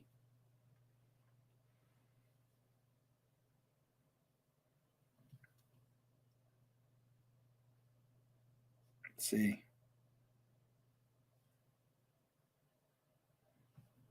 Yeah, buying from ComC as a guest. If only I could go back and see how much money extra I spent on ComC, or how much I would have saved over 2 years if I was actually logged in as having an account. But all right, guys, anything we didn't really touch on? We kind of talked about the NFL some. We talked about some basketball. We talked about the show this weekend. Showed you guys my mail. Showed you guys most of my Chantilly pickups, if not all, which you guys would have gotten to see in my next video. Hopefully you still watch my next video on Chantilly. I also got a video coming up of Grail chasing for my PC. I guess definition of a Grail card. What is the definition of a Grail card? What do you guys think? Put that in. Let's chat about that for a second, because I want to do a video on this, and I really don't know how to approach it. We talked about how the term GOAT gets thrown around all the time by the GOATs, and like everybody that's a Hall of Famer, people just kind of categorize as GOATs now. I guess there's different levels of GOAT. But people use the term Grail card a lot as well.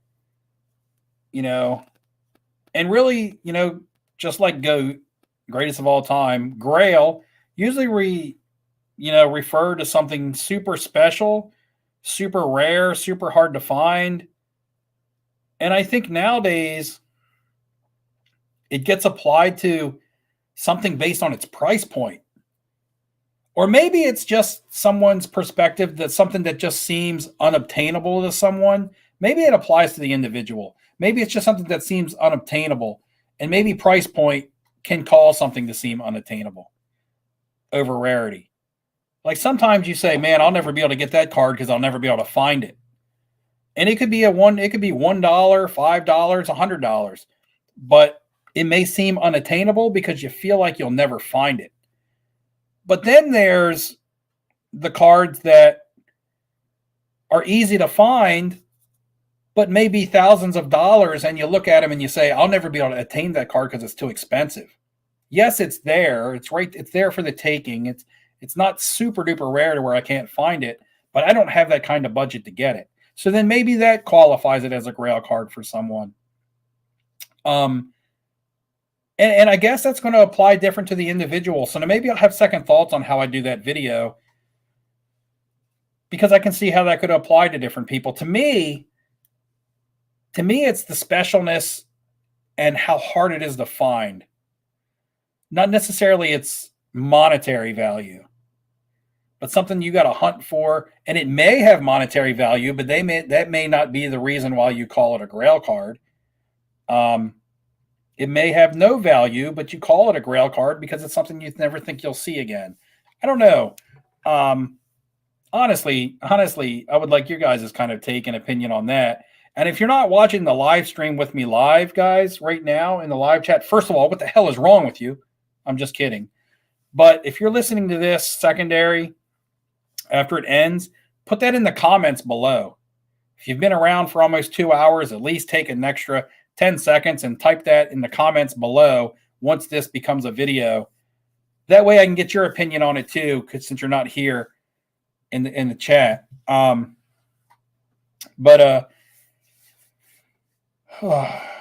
yeah, what is your take? What is a Grail card to you? Is it something that seems unobtainable, just strictly unobtainable for whatever the reason may be, or something that seems unattainable due to price, or something that seems unattainable due to rarity?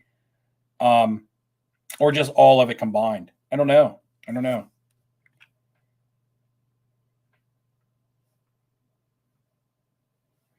And let's see here.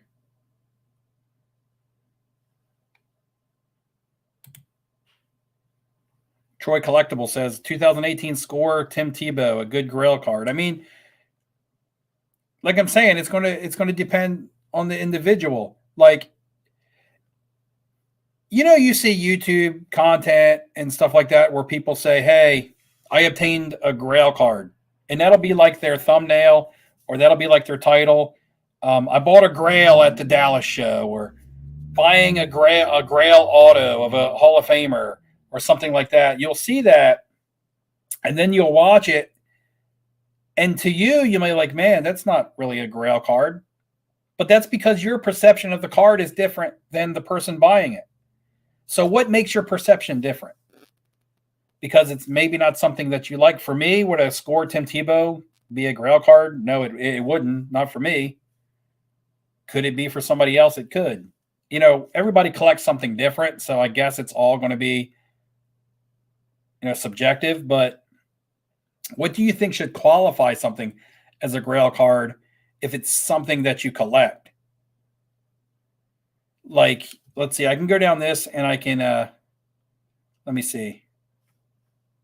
So Dakota collects Jeff Bagwell stuff. Jeff Bagwell stuff There's plenty of it out there. But what would be a Grail card if you were talking about Jeff Bagwell? Does it have to be expensive? Does it have to be rare? Does it have to be both? Does it have to be neither? Can it be neither? Trader Griff's makes the thing here iconic. Like a lot of people talk about an 86 Fleer Jordan being a Grail card to them. There's a lot of people that are like this, 86 Fleer Jordan rookie, I acquired my Grail. But what made it their Grail was because it's an iconic basketball card. They thought it would never be obtainable because it's expensive. It's certainly not rare. You can find them anywhere, especially if you don't care about the grade. And you can get them at any price point if you don't care about the grade. So would it just be the fact that that's an iconic card? Because they're not a whole lot of money. I mean, everybody's got a different budget. It's hard to say, but they're not super expensive if you don't care about the grade. And they're not hard to find. But that card gets listed a lot as a Grail. So Toa says a card that he's always wanted, but could never get. And again, that's what I mean. But what would be the reason why you could never get it? Does it? I get maybe it doesn't matter why you couldn't get it. Maybe it doesn't matter what causes you not be able to get it because that could be a different reason for everybody. And then when you finally land it. So okay, breaking on a budget says unattainable for any reason. That sounds pretty good. That makes sense.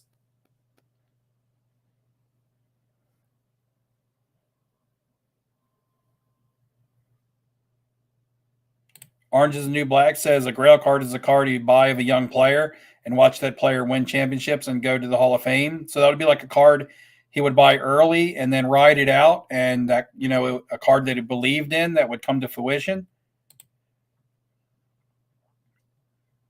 Brian says a Grail card is a one of one, I guess, of any Brady.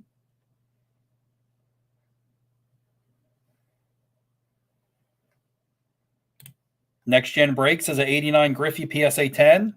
So, okay, specifically a PSA 10 because, yes, you would have to put that grade on it because that's not a rare card by any means in any other grade. It's not super rare in a PSA 10, but it is a little bit pricey. So still a good card, but it's also an iconic image. So that would make sense. And Toa says there's personal Grails and hobby Grails. Well,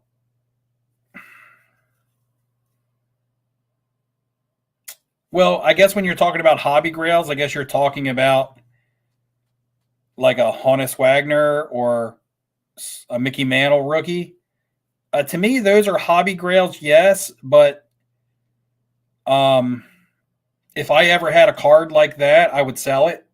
So, I mean, I don't think a Grail card is something I would really look to sell. If I ever landed, like, if a Honus Wagner card just happened to fall in my lap, I'd more than likely put it up for auction.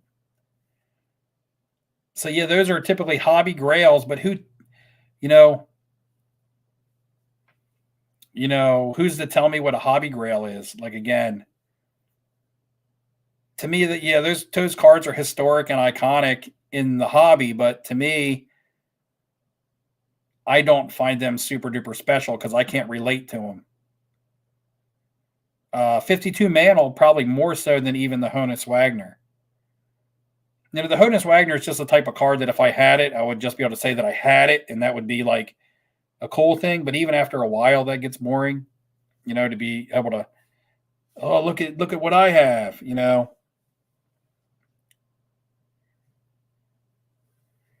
Peeps says he thinks it has to be attainable to be iconic,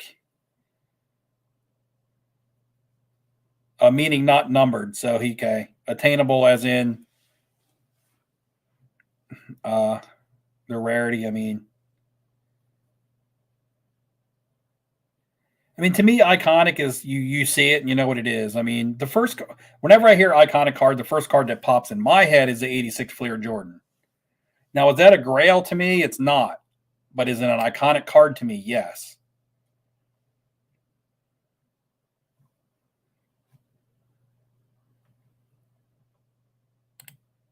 Mike, I am not cracking the ice cube. No, the ice cube is strictly a PC item. This is going to my personal collection. I did not buy Mr. Cube to crack and resubmit to PSA for investment purposes.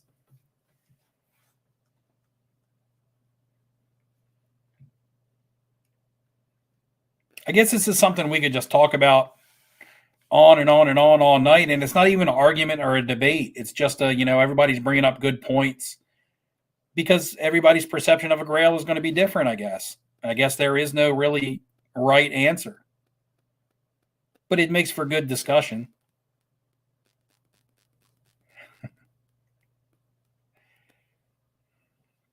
Okay, so I get in a good definition. Grail is a card you're chasing and had a hard time obtaining or a financial struggle to achieve.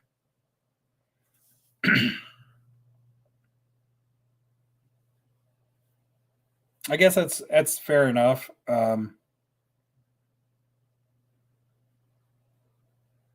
To me, like the Larry Bird I showed you a minute ago, that's numbered out of 2. Like a low numbered Larry Bird auto tag card has always been, like, to me, like a chase card. Maybe that's a better term to use than Grail, but I don't know. It's been a chase card. I always wanted one. They're kind of hard to find. Luckily, I'm in the situation where it wasn't a financial struggle to buy it. That doesn't mean but that was completely applied to me. I understand everybody's in a different situation on what they can afford to buy. But so from a financial standpoint, it wasn't a struggle for me to buy it. Once I found it, it was just finding it.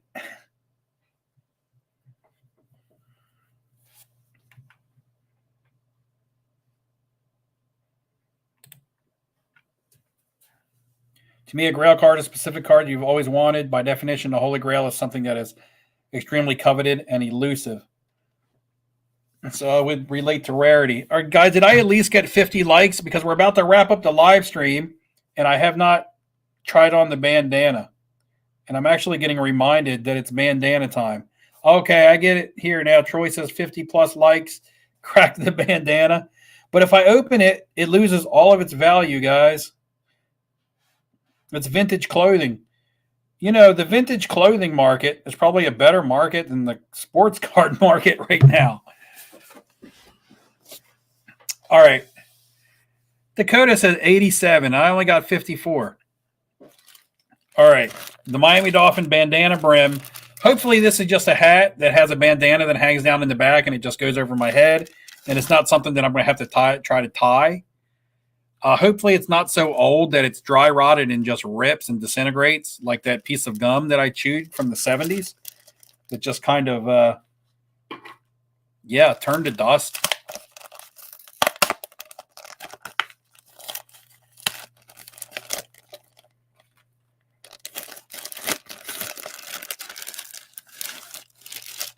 All right, here we go. Oh, it's got directions. Bandana hats. The versatile headwear. Tie one on as a headband or bandana. To form the headband, lay flat, inside up, with short, tall C over. This looks complicated already. Officially licensed product of the NFL.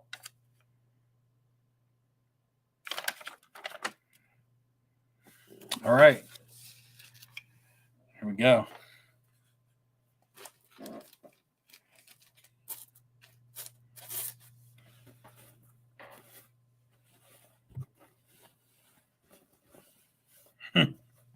So this thing is straight up like a bandana with a brim.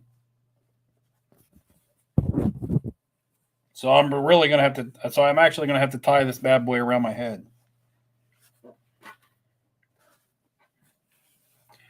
If it'll fit. I got a big dome. One size fits all. This thing looks like a welder's hat.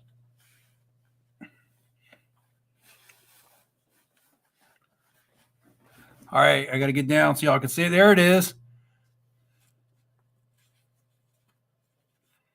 The rim come down over my eyes. There it is. Look at the bandana. Ah, this thing is rocking. That's what I'm talking about. I need to be able to fit this on with my big long hair wig. We're going to the bowl, baby. We're going to the bowl. Tua all the way. Tua time. We got Tyreek Hill. I got the bandana hat. It's all good here in Dolphin Land.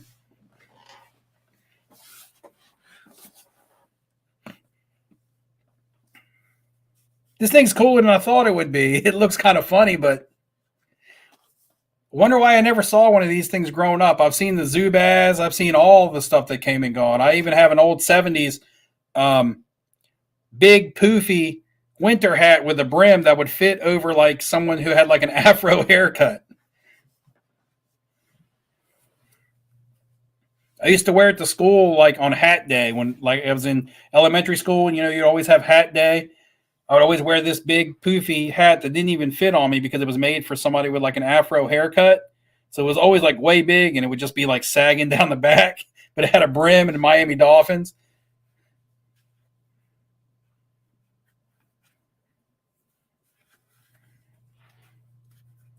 I'm trying to fix it up front. There we go. I need a motorcycle now. All right, guys. It's almost the time to end the live stream. I'm about to ride a wheelie out of here.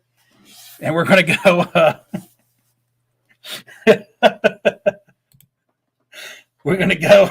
I can't stop laughing now. Shit. Oh, guys, thanks for joining the live stream. Thanks for joining me tonight. It was just an old school stream. Good to have you guys back. And I'll have a guest on again.